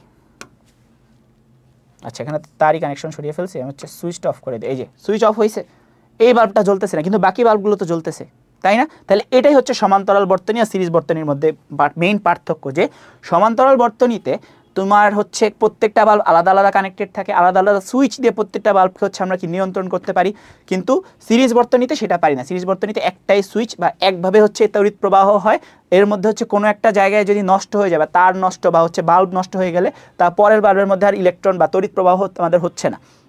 এই না হওয়ার কারণে সমান্তরাল বর্তনী হচ্ছে আমাদের বাসা বাড়িতে আমরা ইউজ করি না, আমরা সিরিজ বর্তনী হচ্ছে আমরা বাসা বাড়িতে ইউজ করি না, আমরা বাসা বাড়িতে ইউজ করি হচ্ছে সমান্তরাল বর্তনী। আচ্ছা, তাহলে দেখো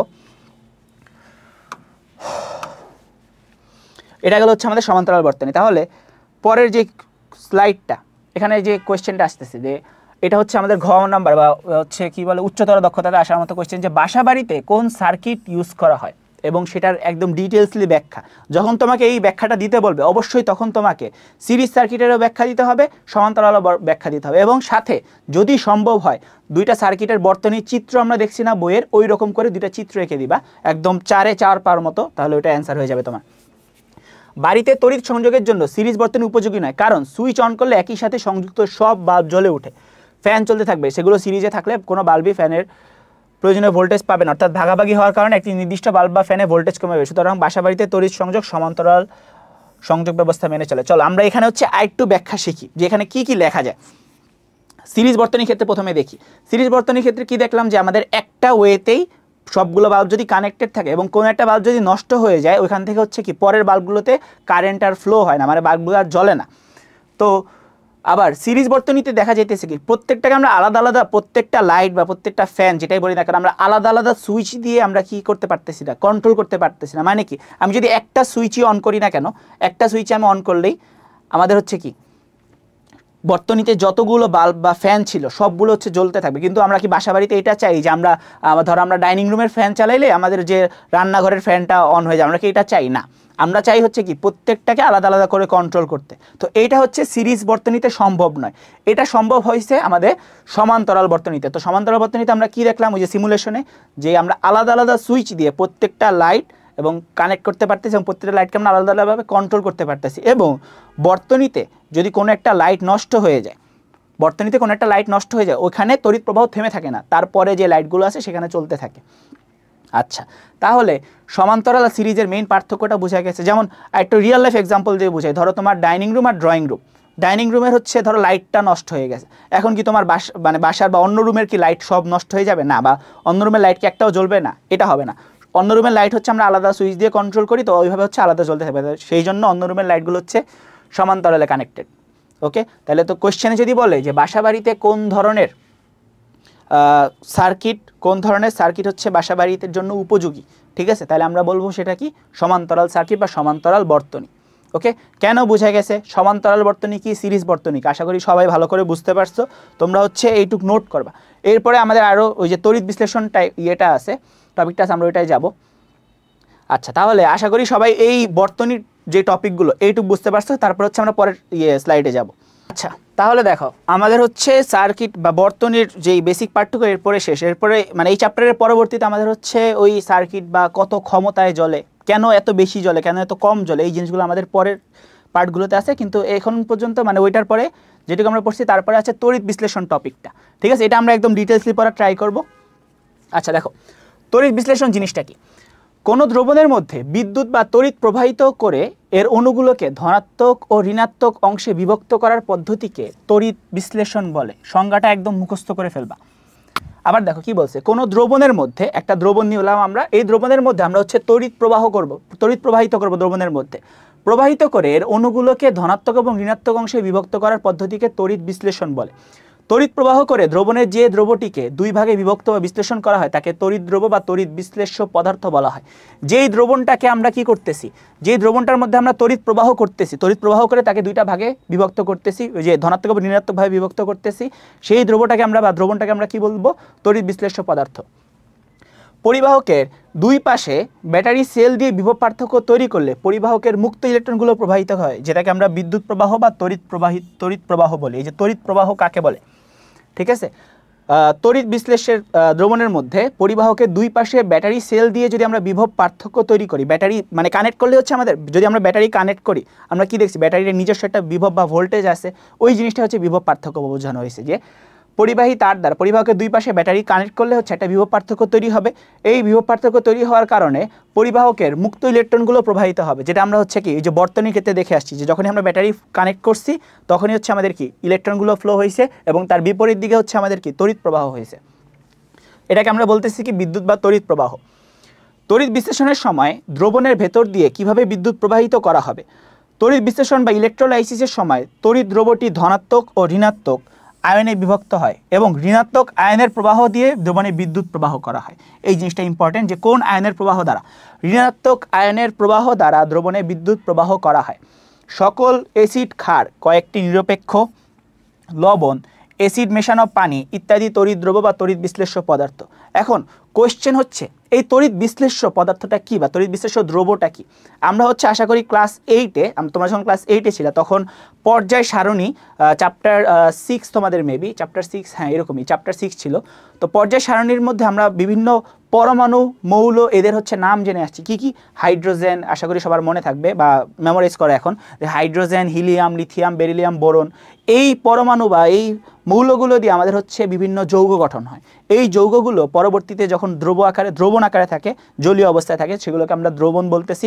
এবং এই জলীয় দ্রবণকে যখন আমরা কি করি, বিদ্যুৎ প্রবাহ করি, এই পরমাণু বা এই যৌগগুলো হচ্ছে কি দুইটা ভাগে ভাগ হয়ে যায়, ধনাত্মক এবং ঋণাত্মক ভাগে। তো ওইটাকে আমরা বলতেছি, মানে ওই দ্রবণটাকে আমরা বলতেছি কি তড়িৎ বিশ্লেষ্য পদার্থ বা তড়িৎ বিশ্লেষ্য দ্রবণ। তারপর দেখো আমাদের হচ্ছে এই যৌগগুলোর না কিছু কিছু তড়িৎ বিশ্লেষ্য দ্রবণ এখানে এক্সাম্পল দেওয়া আছে। কি কি? H2SO4, এই যৌগটার নাম আমরা হচ্ছে মুখস্থ করব, ঠিক আছে? এটা হচ্ছে সালফিউরিক অ্যাসিড।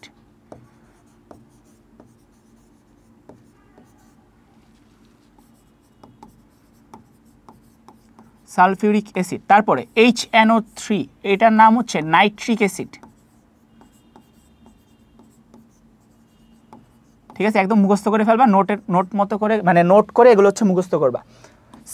CuSO4, Cu মানে হচ্ছে কপার, SO4 মানে হচ্ছে সালফেট, তাহলে এটার যৌগটার নাম হচ্ছে কপার সালফেট।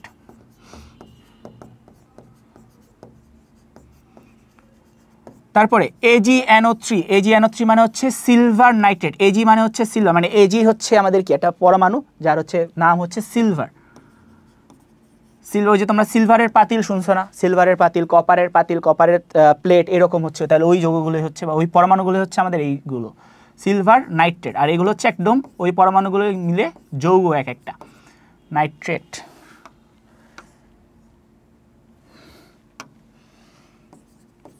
Silver nitrate. আর NaOH, এই যৌগটার নাম হচ্ছে সোডিয়াম হাইড্রোক্সাইড।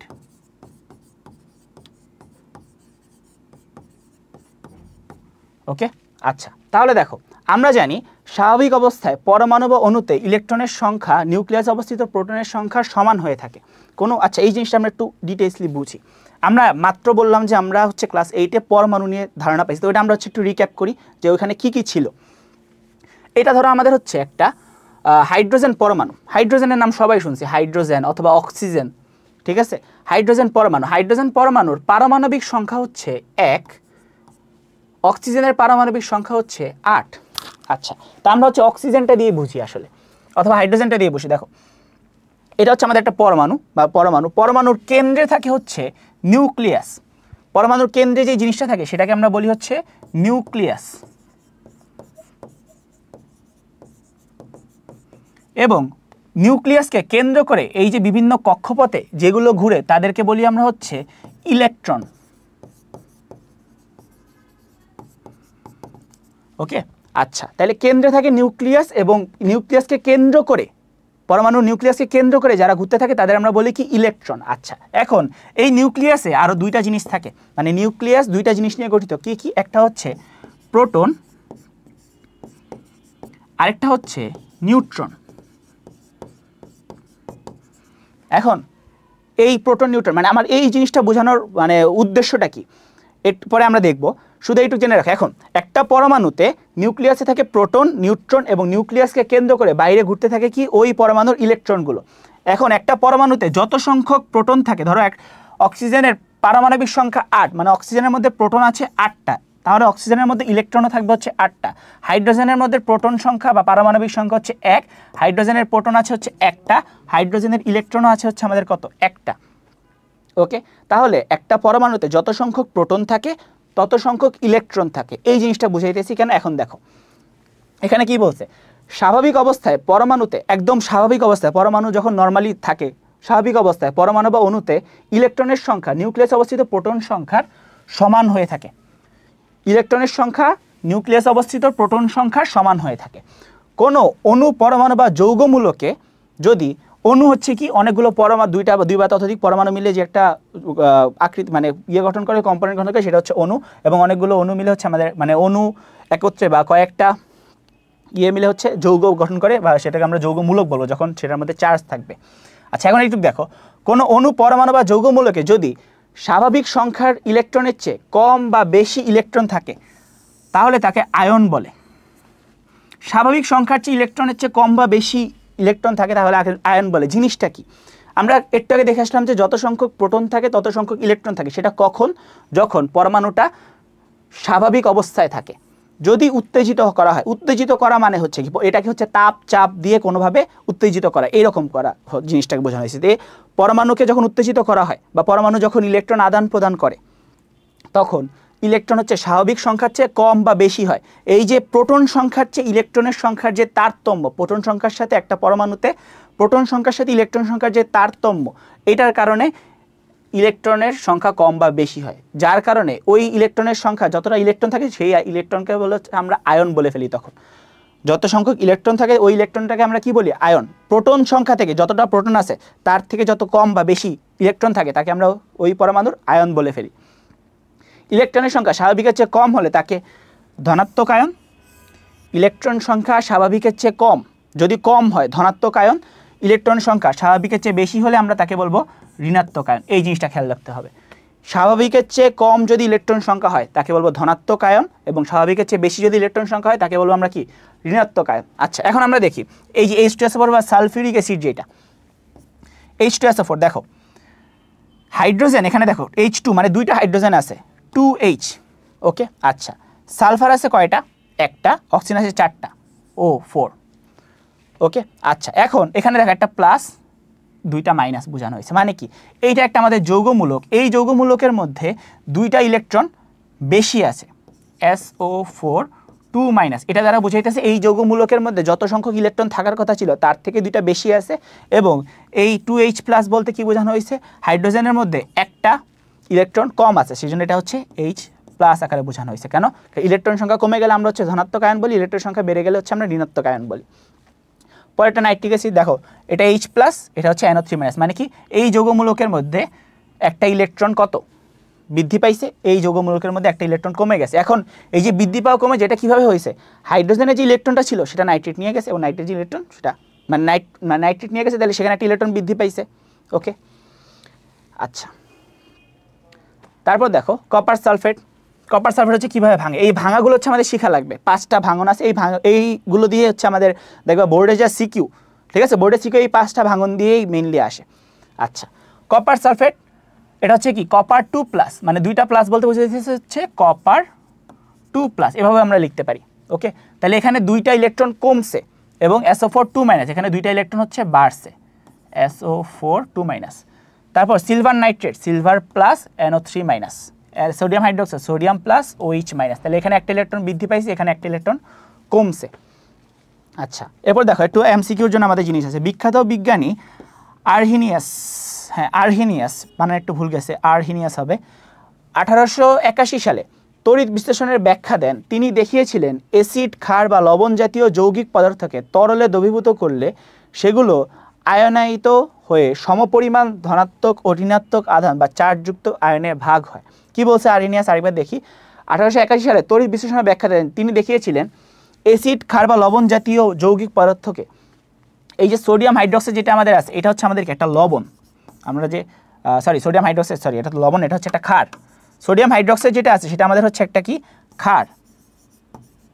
আচ্ছা, এরপর এই যে কপার সালফেট, এটা হচ্ছে সালফেট লবণ বলতে পারি আমরা, হ্যাঁ বলা যায় আসলে সালফেট লবণ। এবং আমরা হচ্ছে H2SO4 একটা দেখছিলাম না, সাথে হচ্ছে HNO3 একটা দেখছিলাম না, হ্যাঁ সালফিউরিক অ্যাসিড, নাইট্রিক অ্যাসিড, এগুলো হচ্ছে আমাদের কি, এগুলো হচ্ছে আমাদের অ্যাসিড। ওকে, তাহলে এটাই বলছি যে অ্যাসিড, ক্ষার, লবণ জাতীয় যৌগিক পদার্থকে তরলে দ্রবীভূত করলে সেগুলো আয়নায়িত হয়ে সমপরিমাণ ধনাত্মক ও ঋণাত্মক আধান বা চার্জযুক্ত আয়নে ভাগ হয়ে যায়। আচ্ছা, তাহলে এটা হচ্ছে আমাদের আর্হিনিয়াসের বক্তব্য। তাহলে আমরা এই যে এই যৌগগুলোর ভাঙনটা বুঝতে পারছি আশা করি। এই ভাঙনগুলো আমরা হচ্ছে একটু মনে রাখার ট্রাই করবো, কারণ এগুলো দিয়ে হচ্ছে আমাদের পরে যা কি বলে বিক্রিয়াগুলো আছে ওইগুলো দেখাবে। আচ্ছা, এখন দেখো তুতের দ্রবণে তড়িৎ বিশ্লেষণের ব্যাখ্যা। তুত হচ্ছে আমাদের একটা নীল কালারের দ্রবণ, মানে নীল কালারের দ্রবণ হয় আসলে তুতের দ্রবণটা। ওই দ্রবণটা হচ্ছে যখন আমরা তড়িৎ বিশ্লেষণ করবো, মানে ওই দ্রবণের মধ্যে আমরা হচ্ছে দুইটা পাত রেখে ইলেকট্রন প্রবাহ করব, তখন হচ্ছে আমাদের কীরকম প্রক্রিয়া হবে, কী দেখা যাবে, কী পরিবর্তন হবে, সেটা আমরা হচ্ছে একটু পড়ার ট্রাই করি। আগে একটু ডিটেলসটা পড়ে নিই, তারপর হচ্ছে আমরা চিত্রটা দেখব যে এখানে কি হয়, মেইনলি জিনিসটা কি হয়। ধরা যাক একটি কাঁচ পাত্রে কিছু তুতের সংকেত হচ্ছে কপার সালফেট, মুখস্থ করবা, ক নাম্বারে দিয়ে দেয় যে তুতের সংকেত কি, কপার সালফেট। একটা কাঁচ পাত্রে কিছু তুত ও পানি দেওয়া হলো, কপার সালফেট পানিতে দ্রবীভূত হয়ে কপার 2+ ও সালফেট মাইনাস আয়নে বিভক্ত। ওই যে আমরা কপার সালফেটের ভাঙনটা দেখে আসছি না,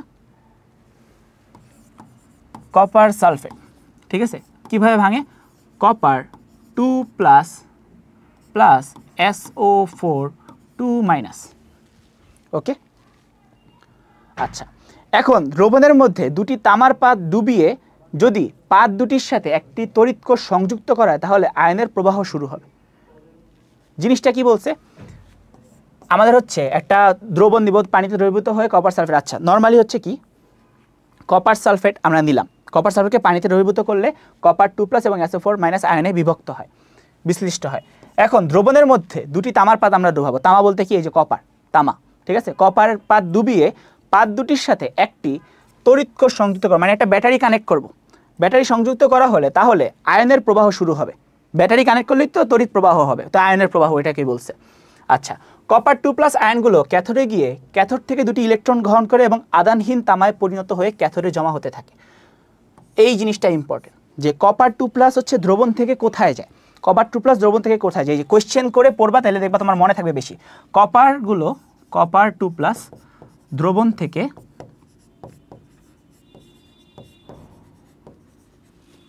কোথায় যায়।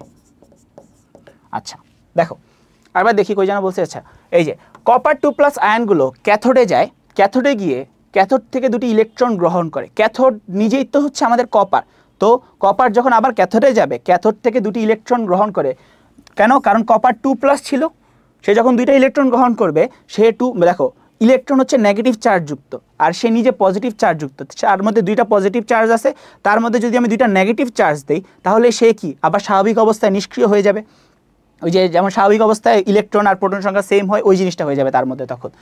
তো কপার 2+ আয়নগুলো ক্যাথোডে গিয়ে ক্যাথোড থেকে দুটি ইলেকট্রন গ্রহণ করে আধানহীন তামায় পরিণত হয়। এই যে আধানহীন, তাহলে জিনিসটা এরকম হবে যে কপার 2+ যখন ক্যাথোডে যাবে, ক্যাথোডে গিয়ে দুইটা ইলেকট্রন গ্রহণ করবে, যে 2 ইলেকট্রন মানে দুইটা ইলেকট্রন গ্রহণ করতেছে, সে তখন সলিড কপারে পরিণত হবে। এটার মধ্যে কোনো আধান আছে, মানে চার্জ আছে নাই, তাইলে সে শুধু কপারে পরিণত হয়ে যাবে, জমা হতে থাকবে। অন্যদিকে আর আধানহীন তামায় পরিণত হয়ে কোথায় জমা হবে, ক্যাথোডে গিয়ে জমা হতে থাকবে, ক্যাথোডে চলে যাবে, ক্যাথোড থেকে ইলেকট্রন গ্রহণ করবে, ইলেকট্রন গ্রহণ করে সে ক্যাথোডেই জমা হবে। অন্যদিকে সালফার 2- আয়নগুলো অ্যানোড দ্বারা আকৃষ্ট হবে, সালফার 2- আয়নগুলো অ্যানোড দ্বারা আকৃষ্ট হবে। এখন একদম বেসিক জিনিস, অ্যানোড আর ক্যাথোডটা কি ওটা বলছিলাম একদম শুরুতে, বলে দিব।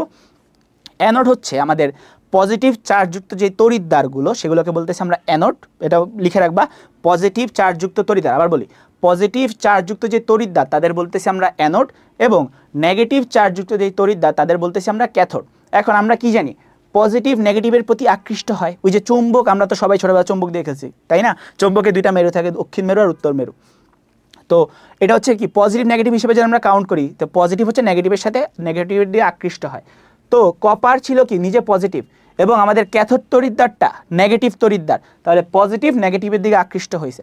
এখন দ্রবণের মধ্যে একটা নেগেটিভ আয়ন আছে, পজিটিভ আয়নটার কাজ শেষ, দ্রবণের মধ্যে একটা নেগেটিভ আয়ন আছে, কোনটা, SO4 2- আয়নটা। ওকে, তাহলে সালফার 2- SO4 2- আয়ন বা সালফাইড আয়নটা আমাদের অ্যানোড দ্বারা আকৃষ্ট হবে। কেন, অ্যানোড হচ্ছে আমাদের কি পজিটিভ চার্জযুক্ত তড়িৎদ্বার, তাহলে নেগেটিভটা পজিটিভের দিকে আকৃষ্ট হবে। আকৃষ্ট হয়ে সেখানে যাবে এবং দুটি ইলেকট্রন ত্যাগ করে আধানহীন হবে। সালফার 2 আয়নটাও অ্যানোডে যাবে, অ্যানোডে গিয়ে সে দুইটা ইলেকট্রন ত্যাগ করবে। ত্যাগ করা বলতে কি বোঝানো হয়েছে? 2 মাইনাস বলতে আমরা কি বুঝেছিলাম যে যার মধ্যে ইলেকট্রন সংখ্যা বেশি, যেই যৌগমূলকের মধ্যে ইলেকট্রন সংখ্যা বেশি সে হচ্ছে ঋণাত্মক চার্জযুক্ত, যার মধ্যে কম সে হচ্ছে ধনাত্মক চার্জযুক্ত। তো সালফার 2 হচ্ছে দুইটা ইলেকট্রন ত্যাগ করে SO4 আয়নে শুধু আমাদের হচ্ছে কি যাবে এবং সেখানে দুইটি ইলেকট্রন ত্যাগ করে আধানহীন হবে। আচ্ছা তাহলে এটা দেখি, SO4 2 মাইনাস 2 ইলেকট্রন SO4। ওকে, আচ্ছা তাহলে এই প্রক্রিয়াটা আমরা দেখলাম। এরপরে আধানহীন সালফার টেট্রাঅক্সাইড SO4, আধানহীন SO4 অ্যানোড থেকে কপার গ্রহণ করে কপার সালফাইডে পরিণত হবে। কেন অ্যানোড থেকে কিভাবে কপার গ্রহণ করবে, এটা হচ্ছে আমাদের কোয়েশ্চেন না?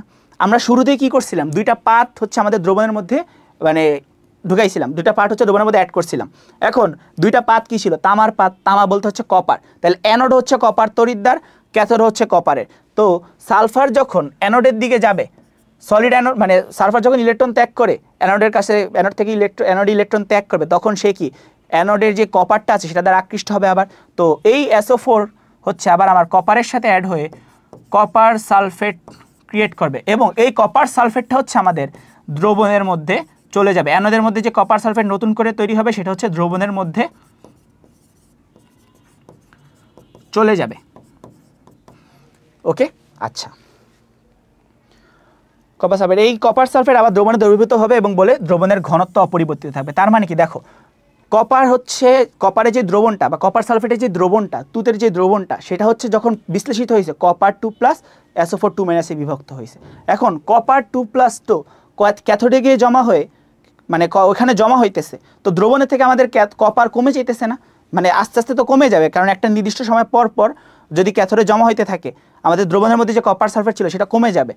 তো ওই কমাটাকে হচ্ছে কি প্রশমিত করতে বা ওইটাকে হচ্ছে যে আবার কি করতে, ওই কমাটাকে আবার হচ্ছে মানে ওইখান থেকে যাতে দ্রবণের মধ্যে আবার ক্যাথোডের বা কপারের পরিমাণ সেম থাকে, সেটার জন্য হচ্ছে এই সালফার অ্যানোডে যায়, অ্যানোড থেকে অ্যানোড ইলেকট্রন ত্যাগ করে অ্যানোডের যে কপার তার সাথে বিক্রিয়া করে কপার সালফাইড আবার উৎপন্ন করে হচ্ছে সে কি আবার দ্রবণে চলে আসে। এই জন্য হচ্ছে দ্রবণের ঘনত্ব অপরিবর্তিত থাকে। বুঝা গেছে আশা করি। আবার একদম ইজিভাবে ক্যাথোডে কপার জমা হতে হতে একসময় দ্রবণের ঘনত্ব কমে যাওয়ার কথা, কিন্তু এটা হয় না কেন? কারণ অ্যানোডে যখন সালফার যায়, সালফার অ্যানোড থেকে কপারের সাথে বিক্রিয়া করে কপার সালফেট আবার উৎপন্ন করে সে আবার দ্রবণে চলে আসে। ওই দ্রবণ থেকে সে আবার হচ্ছে ওই দ্রবণ থেকে কপারটা আবার হচ্ছে কি ক্যাথোডে চলে যায়। আচ্ছা এখন দেখি, এটা হচ্ছে আমাদের সেই তুতের তড়িৎ বিশ্লেষণের চিত্র।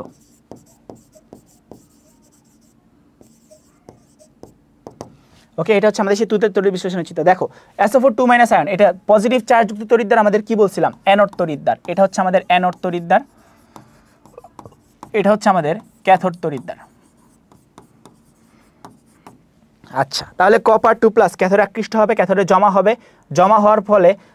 হবে, তারপর সালফার SO4 2 - অ্যানোডে চলে আসবে, অ্যানোডে দুইটা ইলেকট্রন ত্যাগ করবে, দুইটা ইলেকট্রন ত্যাগ করার পর অ্যানোডে যে কপার আছে, এটা তো কপার তড়িৎদ্বার, এটাও কপার তড়িৎদ্বার, অ্যানোডে যে কপার আছে তার সাথে বিক্রিয়া করে আবার কপার সালফেট ক্রিয়েট করবে, কপার সালফেট ক্রিয়েট করার পর সে আবার দ্রবণে চলে আসবে। এই জন্য হচ্ছে দ্রবণের ঘনত্বটা অপরিবর্তিত থাকে বারবার।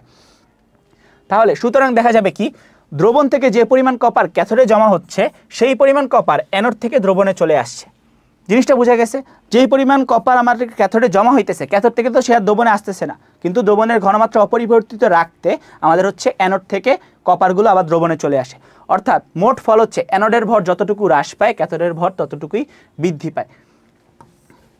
এইটা হচ্ছে তোমাদের সিকিউ এর কোয়েশ্চেন আসার মত, মানে একদম ডিরেক্টলি এটা থেকে কোয়েশ্চেন দিয়ে দেয়। ঠিক আছে, এটা অনেক ইম্পর্টেন্ট টপিক, যে ব্যাখ্যা করো অ্যানোডের ভর যতটুকু হ্রাস পায় ক্যাথোডের ভর ততটুকুই বৃদ্ধি পায়। তখন তোমাদের এই যে তুতের তড়িৎ বিশ্লেষণ প্রক্রিয়াটা পুরোটা একদম ফার্স্ট টু লাস্ট ব্যাখ্যা করতে হবে। ঠিক আছে, আমাদের মনে হবে অ্যানোড থেকে কপার বুঝি ক্যাথোডে জমা হচ্ছে। বুঝা গেছে? আশা করি বুঝতে পারছো যে অ্যানোডের ভর যতটুকু হ্রাস পায়, কীভাবে হ্রাস পাইতেছে, অ্যানোড থেকে কপার দ্রবণে চলে আসতেছে, তার মধ্যে তাহলে ওই হিসাবে অ্যানোড থেকে কপারের ভর হ্রাস পাইতেছে, কিন্তু ক্যাথোডে আবার ভর বৃদ্ধি পাইতেছে। কীভাবে? দ্রবণ থেকে কপারগুলো ক্যাথোডে জমা হইতেছে, তাহলে ক্যাথোডের ভর বৃদ্ধি, অ্যানোডের ভর হ্রাস, তাহলে অ্যানোডের ভর যতটুকু হ্রাস পায় ক্যাথোডের ভর ততটুকুই বৃদ্ধি পায়। তা আমাদের এই ক্ষেত্রে মনে হবে যে অ্যানোড থেকে বুঝি কপার ক্যাথোডে জমা হচ্ছে। আচ্ছা, তাহলে তুতের তড়িৎ বিশ্লেষণ আমাদের এই পর্যন্ত, আশা করি এরপর আর নাই। হ্যাঁ, আচ্ছা, তাহলে তুতের তড়িৎ বিশ্লেষণ আশা করি বুঝতে পারছো। এখন তোমাদের কাছে কোয়েশ্চেন, আমরা একটা HW দিব, সেটা হচ্ছে কি যে আমরা হচ্ছে দুইটা তড়িৎদ্বারিত্ব আমরা কি ব্যবহার করছি, কপারের তড়িৎদ্বারই ব্যবহার করছি না দুইটাই, ওই যে অ্যানোড তড়িৎদ্বার, ক্যাথোড তড়িৎদ্বার, দুইটা হচ্ছে আমরা কপারের তড়িৎদ্বার ব্যবহার করছি। এখন যদি তড়িৎদ্বার দুটি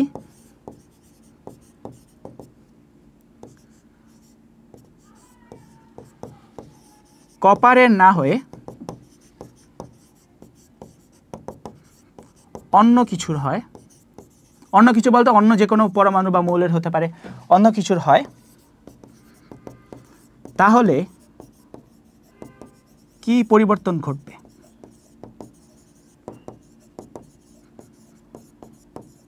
ঠিক আছে, এই HWটা তোমরা হচ্ছে ক্লাস নোটের সাথে পোস্ট করবা। ওকে, চেষ্টা করবা অ্যান্সার, মানে চেষ্টা করবা করার, যদি না পারো আমি হচ্ছে গ্রুপে পোস্ট দিয়ে বলে দিব যে এইটা হচ্ছে এভাবে হয়। ঠিক আছে, চেষ্টা করবা, কেউ না কেউ পারবা আশা করি। ওকে, আচ্ছা, তাহলে তুতের তড়িৎ বিশ্লেষণ এটা বুঝতে পারছো। তাহলে এটা হচ্ছে তোমাদের তুতের তড়িৎ বিশ্লেষণ থেকে একটু HW ছোট্ট একটা ব্যাখ্যা, এটা পারবা আশা করি, কেউ না কেউ পারবা, যে যদি পারো তাহলে তো ভালো হবে আশা করি, তাহলে বুঝতে পারবো যে তোমরা হচ্ছে পড়াটা বুঝতে পারছো।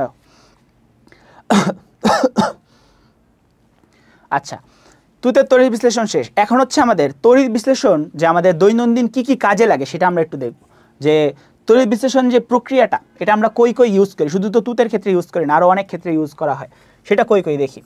তড়িৎ প্রলেপন, ইলেকট্রোপ্লেটিং, তড়িৎ প্রলেপন বা হচ্ছে ইলেকট্রোপ্লেটিং। নর্মালি দেখো আমরা হচ্ছে যেই স্টিলের বা লোহার যে জিনিসগুলো ইউজ করি, বটি, তারপর চামচ, এগুলোর ক্ষেত্রে কয়েক বছর পর দেখা যায় না, এগুলো মানে ইউজ শুরুতে একদম চকচকা থাকে, কয়েক বছর পর দেখা যায় কি এগুলোর মধ্যে মরিচা ধরে গেছে, তাই না? আচ্ছা, এই মরিচাটা দূর করার জন্য আমরা হচ্ছে যে তড়িৎ প্রলেপন দিই, মানে তড়িৎ দ্বারা ওই লোহার জিনিসটার উপর অন্য একটা ধাতুর বা অন্য একটা মৌলের একটা প্রলেপ করে দেই, যার কারণে ওই মরিচাটা থাকে না। তাহলে দেখো এখানে কি ব্যাখ্যা করা হয়েছে, তড়িৎ বিশ্লেষণ করে একটি ধাতুর উপর অন্য ধাতুর প্রলেপ দেওয়াকে তড়িৎ প্রলেপন বলে। তাহলে এই যে সংজ্ঞাটা খেয়াল রাখতে হবে। সাধারণত কোনো কম দামি ধাতু দিয়ে তৈরি জিনিসকে জলবায়ু থেকে রক্ষা করার জন্য কিংবা সুন্দর দেখানোর জন্য সেগুলোর উপর সোনা, রূপা, নিকেল এরূপ মূল্যবান ধাতুর প্রলেপ দেওয়া হয়।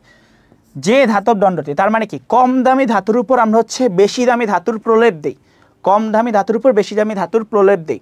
যে ধাতব বস্তুটিকে প্রলেপ দিতে হবে সেটি খুব ভালোভাবে পরিষ্কার করে দিয়ে একটি পাত্রে রাখতে হবে, এটি হবে ক্যাথোড ইলেকট্রোড। তাহলে আমরা একটু নোট করি, তড়িৎ প্রলেপন,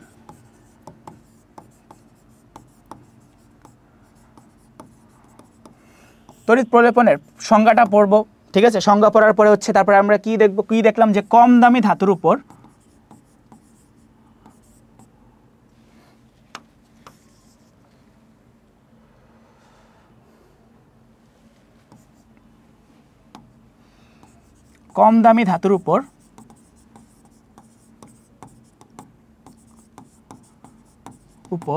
বেশি দামি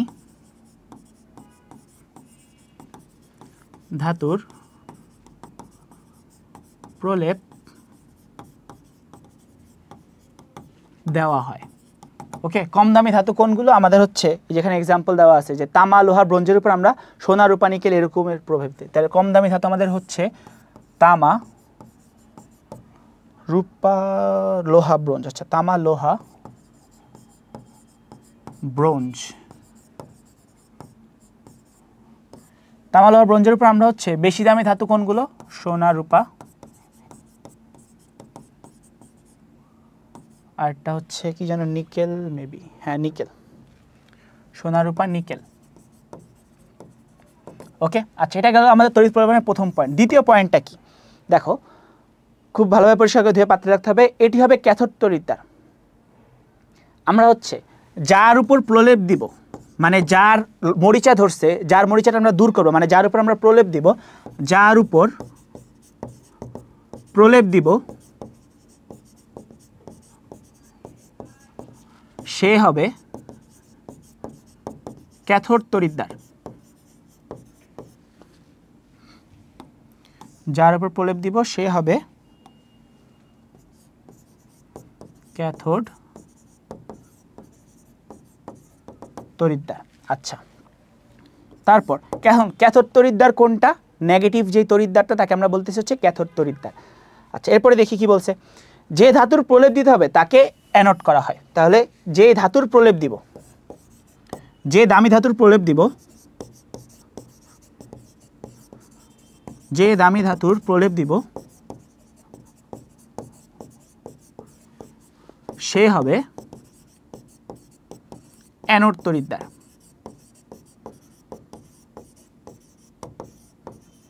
তাহলে যে দামি ধাতুর প্রলেপ দিব সে হবে কি আমাদের অ্যানোড তড়িৎদ্বার। এরপরে প্রলেপ, আচ্ছা, তার কোনো একটি লবণের দ্রবণ ব্যবহার করে। আচ্ছা, তারপর কি বলছে, তড়িৎ দ্রব্য হিসেবে, তড়িৎ দ্রব্য হিসেবে যে ধাতুর প্রলেপ দিতে হবে তার কোনো একটি লবণের দ্রবণ ব্যবহার করা হয়। আবার দেখো কি বলছে, তড়িৎ দ্রব্য হিসেবে যে ধাতুর প্রলেপ দিতে হবে, যার উপর আমরা প্রলেপ দিব তার কোনো একটি লবণের দ্রবণ আমরা ব্যবহার করব। এখানে ব্যাটারি বা পাওয়ার সাপ্লাই ব্যবহার করে অ্যানোড থেকে ক্যাথোডে অ্যানোড থেকে ক্যাথোডে বিদ্যুৎ প্রবাহ করলে তড়িৎ বিশ্লেষণের ফলে ক্যাথোডে রাখা ধাতব বস্তুর উপর ধাতুর প্রলেপ পড়ে। আচ্ছা, তাহলে পরের পয়েন্টটা, যে যার প্রলেপ দিব তার তড়িৎ দ্রবণ আমরা রাখবো। মানে কি, আমরা ধরো রূপার প্রলেপ দিতে, তাহলে রূপার তড়িৎ দ্রবণ রাখবো আমরা। তাইলে এখানেও যদি বলি যার প্রলেপ দিব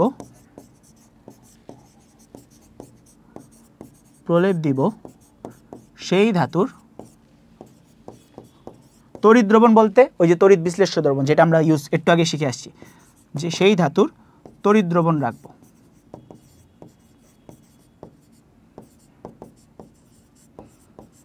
ওকে, আচ্ছা, তাহলে দেখো আমরা এখানে প্রসেসটা দেখি। এটা হচ্ছে আমাদের একটা লোহার চামচ, ঠিক আছে, এটা হচ্ছে আমাদের একটা লোহার চামচ, এটা হচ্ছে ক্যাথোডে রাখা হয়েছে যে নেগেটিভ প্রান্ত, এবং এটা হচ্ছে আমাদের একটা সিলভার পাত, একটা দামি ধাতু, যেটা হচ্ছে আমাদের পজিটিভ প্রান্তে বা অ্যানোডে রাখা হয়েছে। আচ্ছা, তাহলে এই যে দ্রবণটা সিলভার নাইট্রেটের দ্রবণ, তার মানে কি এই সিলভার নাইট্রেটের তড়িৎ দ্রবণ, এটা মানে এই সিলভার ধাতুর যে দ্রবণটা সিলভার তড়িৎ দ্রবণ সেটা হচ্ছে সিলভার নাইট্রেট। আচ্ছা, তাহলে এখানে প্রসেসটা আশা করি দেওয়া আছে। আচ্ছা, প্রসেসটা দেওয়া নেই, সমস্যা নেই। তো দেখো, যখন হচ্ছে আমাদের ইলেকট্রন, এই যে একটা ব্যাটারি কোষ দ্বারা কানেক্ট করব, যখন আমাদের ব্যাটারি কোষ দ্বারা কানেক্ট করলাম, ইলেকট্রনগুলো দ্রবণ থেকে সিলভার আয়নগুলো, দ্রবণের কি সিলভার নাইট্রেট তড়িৎ বিশ্লেষণ হলে কীভাবে ভাঙবে, সিলভার নাইট্রেট ভাঙনটা আমরা শিখে আসছি অলরেডি, যে সিলভার প্লাস আর হচ্ছে NO3- আকারে ভাঙবে। তাহলে এই যে সিলভার প্লাসটা দ্রবণ থেকে কই যাবে, ক্যাথোডে আকৃষ্ট হবে। কেন? সে পজিটিভ চার্জযুক্ত, সে কোথায় আকৃষ্ট হবে, নেগেটিভ চার্জযুক্ত তড়িৎদ্বারে। নেগেটিভ চার্জযুক্ত তড়িৎদ্বার আমার কোনটা, ক্যাথোড তড়িৎদ্বার। এবং ক্যাথোড তড়িৎদ্বারে কে কানেক্টেড, আমাদের হচ্ছে যে লোহার যে চামচটা, কম দামি ধাতু, সেটা হচ্ছে কানেক্টেড। তাহলে সিলভার প্লাসটা হচ্ছে কি আস্তে আস্তে কি আমার ওই যে লোহার যে চামচ তার উপর প্রলেপ আকারে জমা হতে থাকবে। ওই যে ক্যাথোডে জমা হয় কপার, ওই রকম যে সিলভার প্লাসটা হচ্ছে আমাদের লোহার ধাতুর উপর, মানে লোহার উপর হচ্ছে আমাদের আস্তে আস্তে করে জমা হতে থাকবে, ক্যাথোডে জমা হতে থাকবে। তারপর সেমভাবে তড়িৎ বিশ্লেষণের টপিক, NO3- হচ্ছে সিলভার ধাতুতে এসে অ্যানোড তড়িৎদ্বারে জমা হবে। অ্যানোড তড়িৎদ্বারে সেই ইলেকট্রনটা ত্যাগ করবে, ত্যাগ করে অ্যানোড তড়িৎদ্বারে যে সিলভার আছে তার সাথে বিক্রিয়া করে আবার সিলভার নাইট্রেট আকারে দ্রবণে চলে আসবে। দ্রবণ থেকে ওই সিলভার নাইট্রেট আবার কি করবে, সিলভার প্লাস আকারে এই আমার লোহার উপর এসে জমা হবে, এই চামচের উপর এসে জমা হবে। প্রসেসটা বুঝতে পারছো? এই প্রসেসটা হচ্ছে তোমরা লিখবা নোট করার সময়, মানে ওইটুক তো লেখা লাগতেছে না, এই যে এই 4টা পয়েন্টের পরে পদ্ধতিতে লিখবে। এরপর হচ্ছে এই 4টা পয়েন্টের পরে 5 নাম্বার, যে সিলভার নাইট্রেট হচ্ছে এইভাবে ভাঙে। তারপর হচ্ছে সিলভার নাইট্রেট, এই যে এই পয়েন্টটা লিখবে, যে সিলভার NO3 Ag+ NO3- এভাবে ভাঙে। ভাঙার পরে এই সিলভার আয়নটা কই যায়, ঠিক আছে, তারপর নাইট্রেট আয়নটা কই যায়, এরপর নাইট্রেট আয়ন গিয়ে তারপর সে আবার কি কাজ করে, এভাবে প্রসেসটা লিখবা, ঠিক আছে। তাহলে এইটা যদি হচ্ছে তোমাকে বলে যে তড়িৎ প্রলেপন ব্যাখ্যা করো, গ নাম্বার বা ঘ নাম্বারে বলো তড়িৎ প্রলেপন ব্যাখ্যা করো, চিত্র দিয়ে এরকমভাবে পয়েন্ট আকারে ব্যাখ্যা করতে পারবা। ওকে, বুঝতে পারছো আশা করি। আচ্ছা, তাহলে দেখো আমাদের তড়িৎ প্রলেপন শেষ। এরপরে যেটা আছে সেটা হচ্ছে তড়িৎ মুদ্রণ।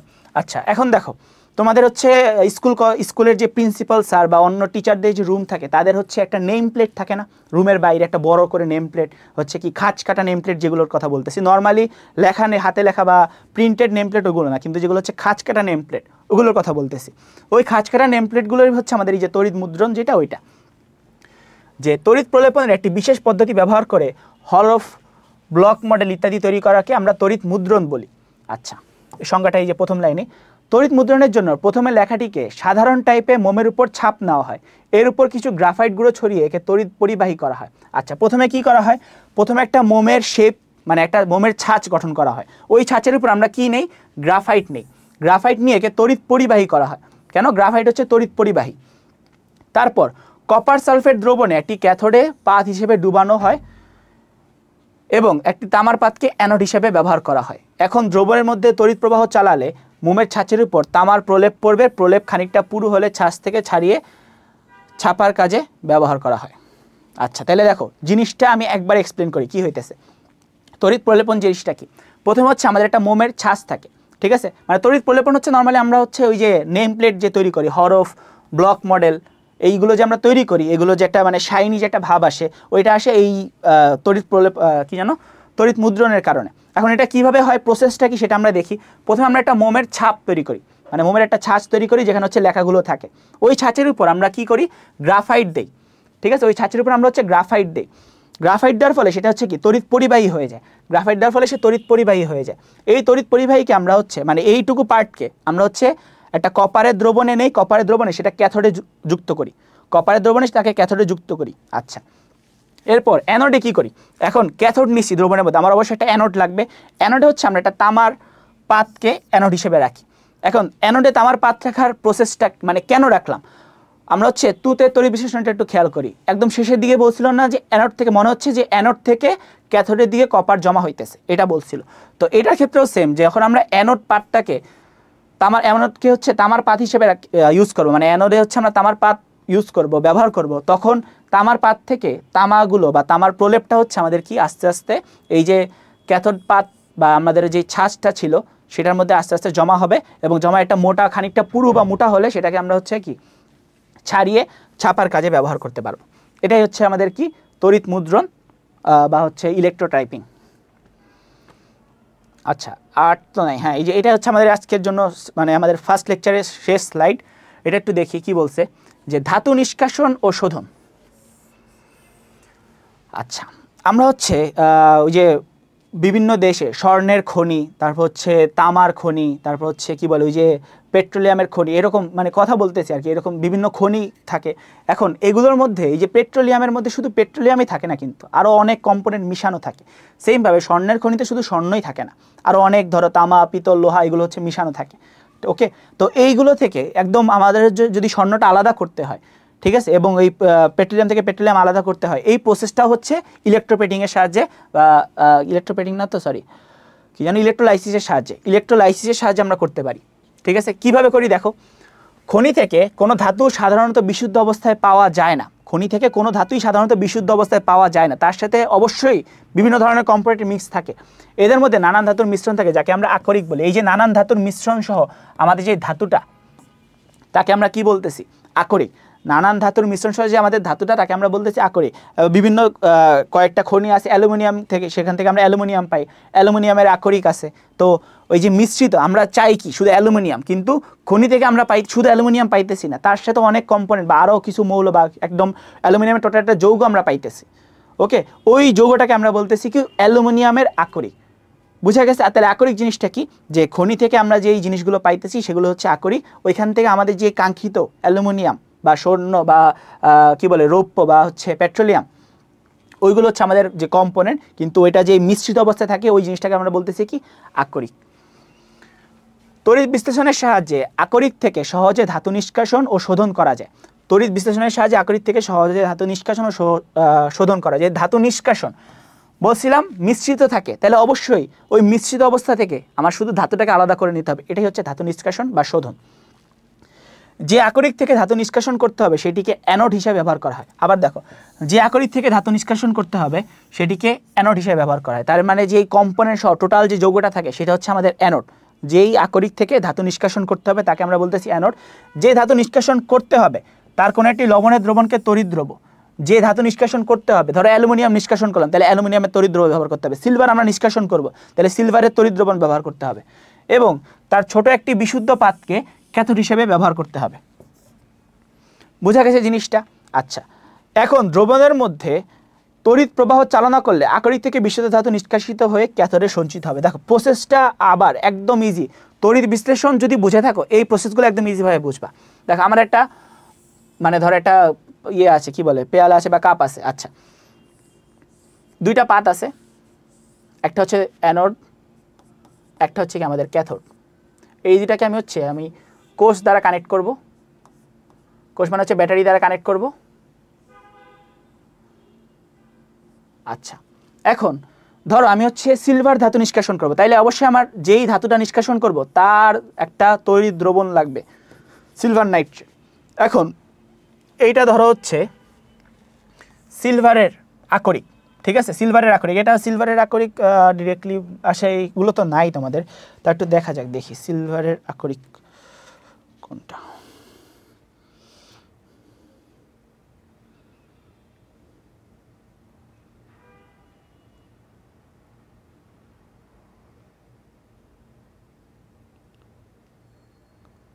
আচ্ছা, সিলভার গ্ল্যান্স Ag2S, দেখো Ag2S, এটা হচ্ছে কি, এটা হচ্ছে আমাদের Ag বা সিলভার এর আকরিক। ওকে, আচ্ছা, তাহলে এটাকে সিলভারের আকরিকটাকে আমরা কই কানেক্ট করব? অ্যানোডে কানেক্ট করব, এবং ক্যাথোডে আমরা একদম সিম্পল একটা পরিষ্কার সিম্পল এই যে বিশুদ্ধ ধাতু নিষ্কাশিত, ক্যাথোডে আমরা একটা বিশুদ্ধ সিলভার পাত কানেক্ট করব। তাইলে এখন যখন আমি দ্রবণের তড়িৎ বিশ্লেষণ মানে ব্যাটারিটা আমি কানেক্ট করব, তখন কি হবে দেখো, তখন দ্রবণ থেকে সিলভার প্লাস ক্যাথোডে গিয়ে জমা হবে, NO3- অ্যানোডে গিয়ে জমা হবে। অ্যানোডে গিয়ে NO3- কী করবে? একটা ইলেকট্রন ত্যাগ করবে। কেন? কারণ ভাঙনটা আবার দেখাই, Ag প্লাস প্লাস NO3-, তাই না? তাহলে এই যে একটা ইলেকট্রন বেশি, সে কি ইলেকট্রন ত্যাগ করবে অ্যানোডে। যখন ইলেকট্রন ত্যাগ করবে অ্যানোড থেকে, সে আবার সিলভারটা গ্রহণ করবে, গ্রহণ করে সে আবার সিলভার নাইট্রেটে পরিণত হবে। নাইট্রেটে পরিণত হয়ে সে আবার কি চলে আসবে? দ্রবণে চলে আসবে। দ্রবণ থেকে আবার সে কি সিলভার প্লাস আকারে ক্যাথোডে চলে যাবে, এবং এই বিক্রিয়াটা ততক্ষণ চলতে থাকবে যতক্ষণ না এই অ্যানোড পাত থেকে মানে এই আকরিক থেকে টোটালি সিলভারের পরিমাণ শেষ হয়ে যাইতেছে। যখনই শেষ হয়ে যাবে তখনই এই প্রসেসটা অফ হয়ে যাবে, এবং ক্যাথোডে আমরা দেখব কি, আমরা ধরো 5 গ্রামের একটা 5 গ্রাম না, ধরো কত বলতে পারি, 1 কেজির একটা সিলভার পাত এখানে বসাইলাম, এবং যখন তড়িৎ বিশ্লেষণ টোটালি শেষ হয়ে গেল তখন এটার টোটাল ভর হয়ে গেল ধরো 5 কেজি। মানে এই আকরিকে সিলভারের টোটাল পরিমাণ ছিল কত? 4 কেজি ছিল। তো 4 কেজিটা এখানে এসে জমা হয়েছে। এখন টোটালি সবগুলো আসলে জমা হয় না, কিছু ল্যাকিংস থাকে, ওইটা আসলে এখন কনসিডার করার দরকার নেই, মানে এটা বোঝার জন্য বললাম।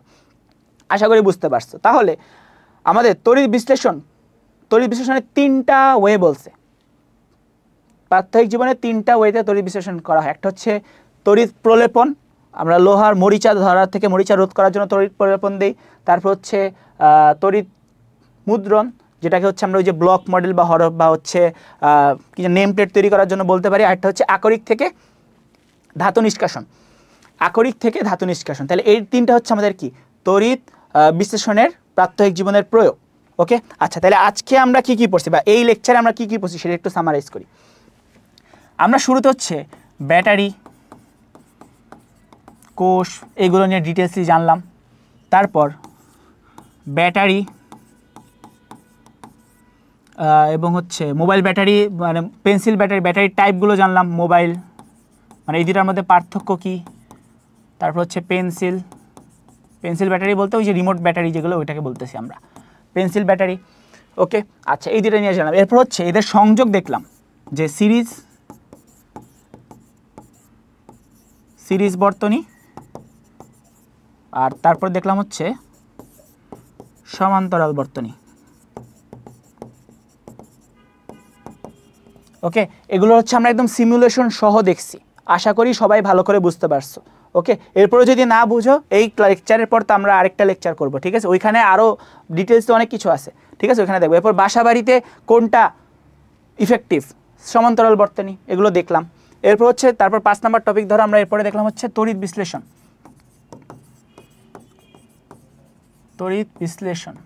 ওকে, তড়িৎ বিশ্লেষণের পরে দেখলাম কি তুতের তড়িৎ বিশ্লেষণ। শুরুতে তড়িৎ বিশ্লেষণ। এরপরে আরেকটা কি দেখলাম, প্রাত্যহিক জীবনে তড়িৎ বিশ্লেষণের প্রয়োগ। প্রাত্যহিক জীবনে তড়িৎ বিশ্লেষণের প্রয়োগ হচ্ছে তিনটা। একটা হচ্ছে তড়িৎ প্রলেপন, আরেকটা হচ্ছে কি তড়িৎ মুদ্রণ, শেষের টপিকটা আমাদের হচ্ছে কি আচ্ছা 7 8 9, এটা তো 9 হবে। শেষের টপিকটা আমাদের হচ্ছে কি, সেটা হচ্ছে আকরিক থেকে তড়িৎ ধাতু নিষ্কাশন। আকরিক থেকে ধাতু নিষ্কাশন।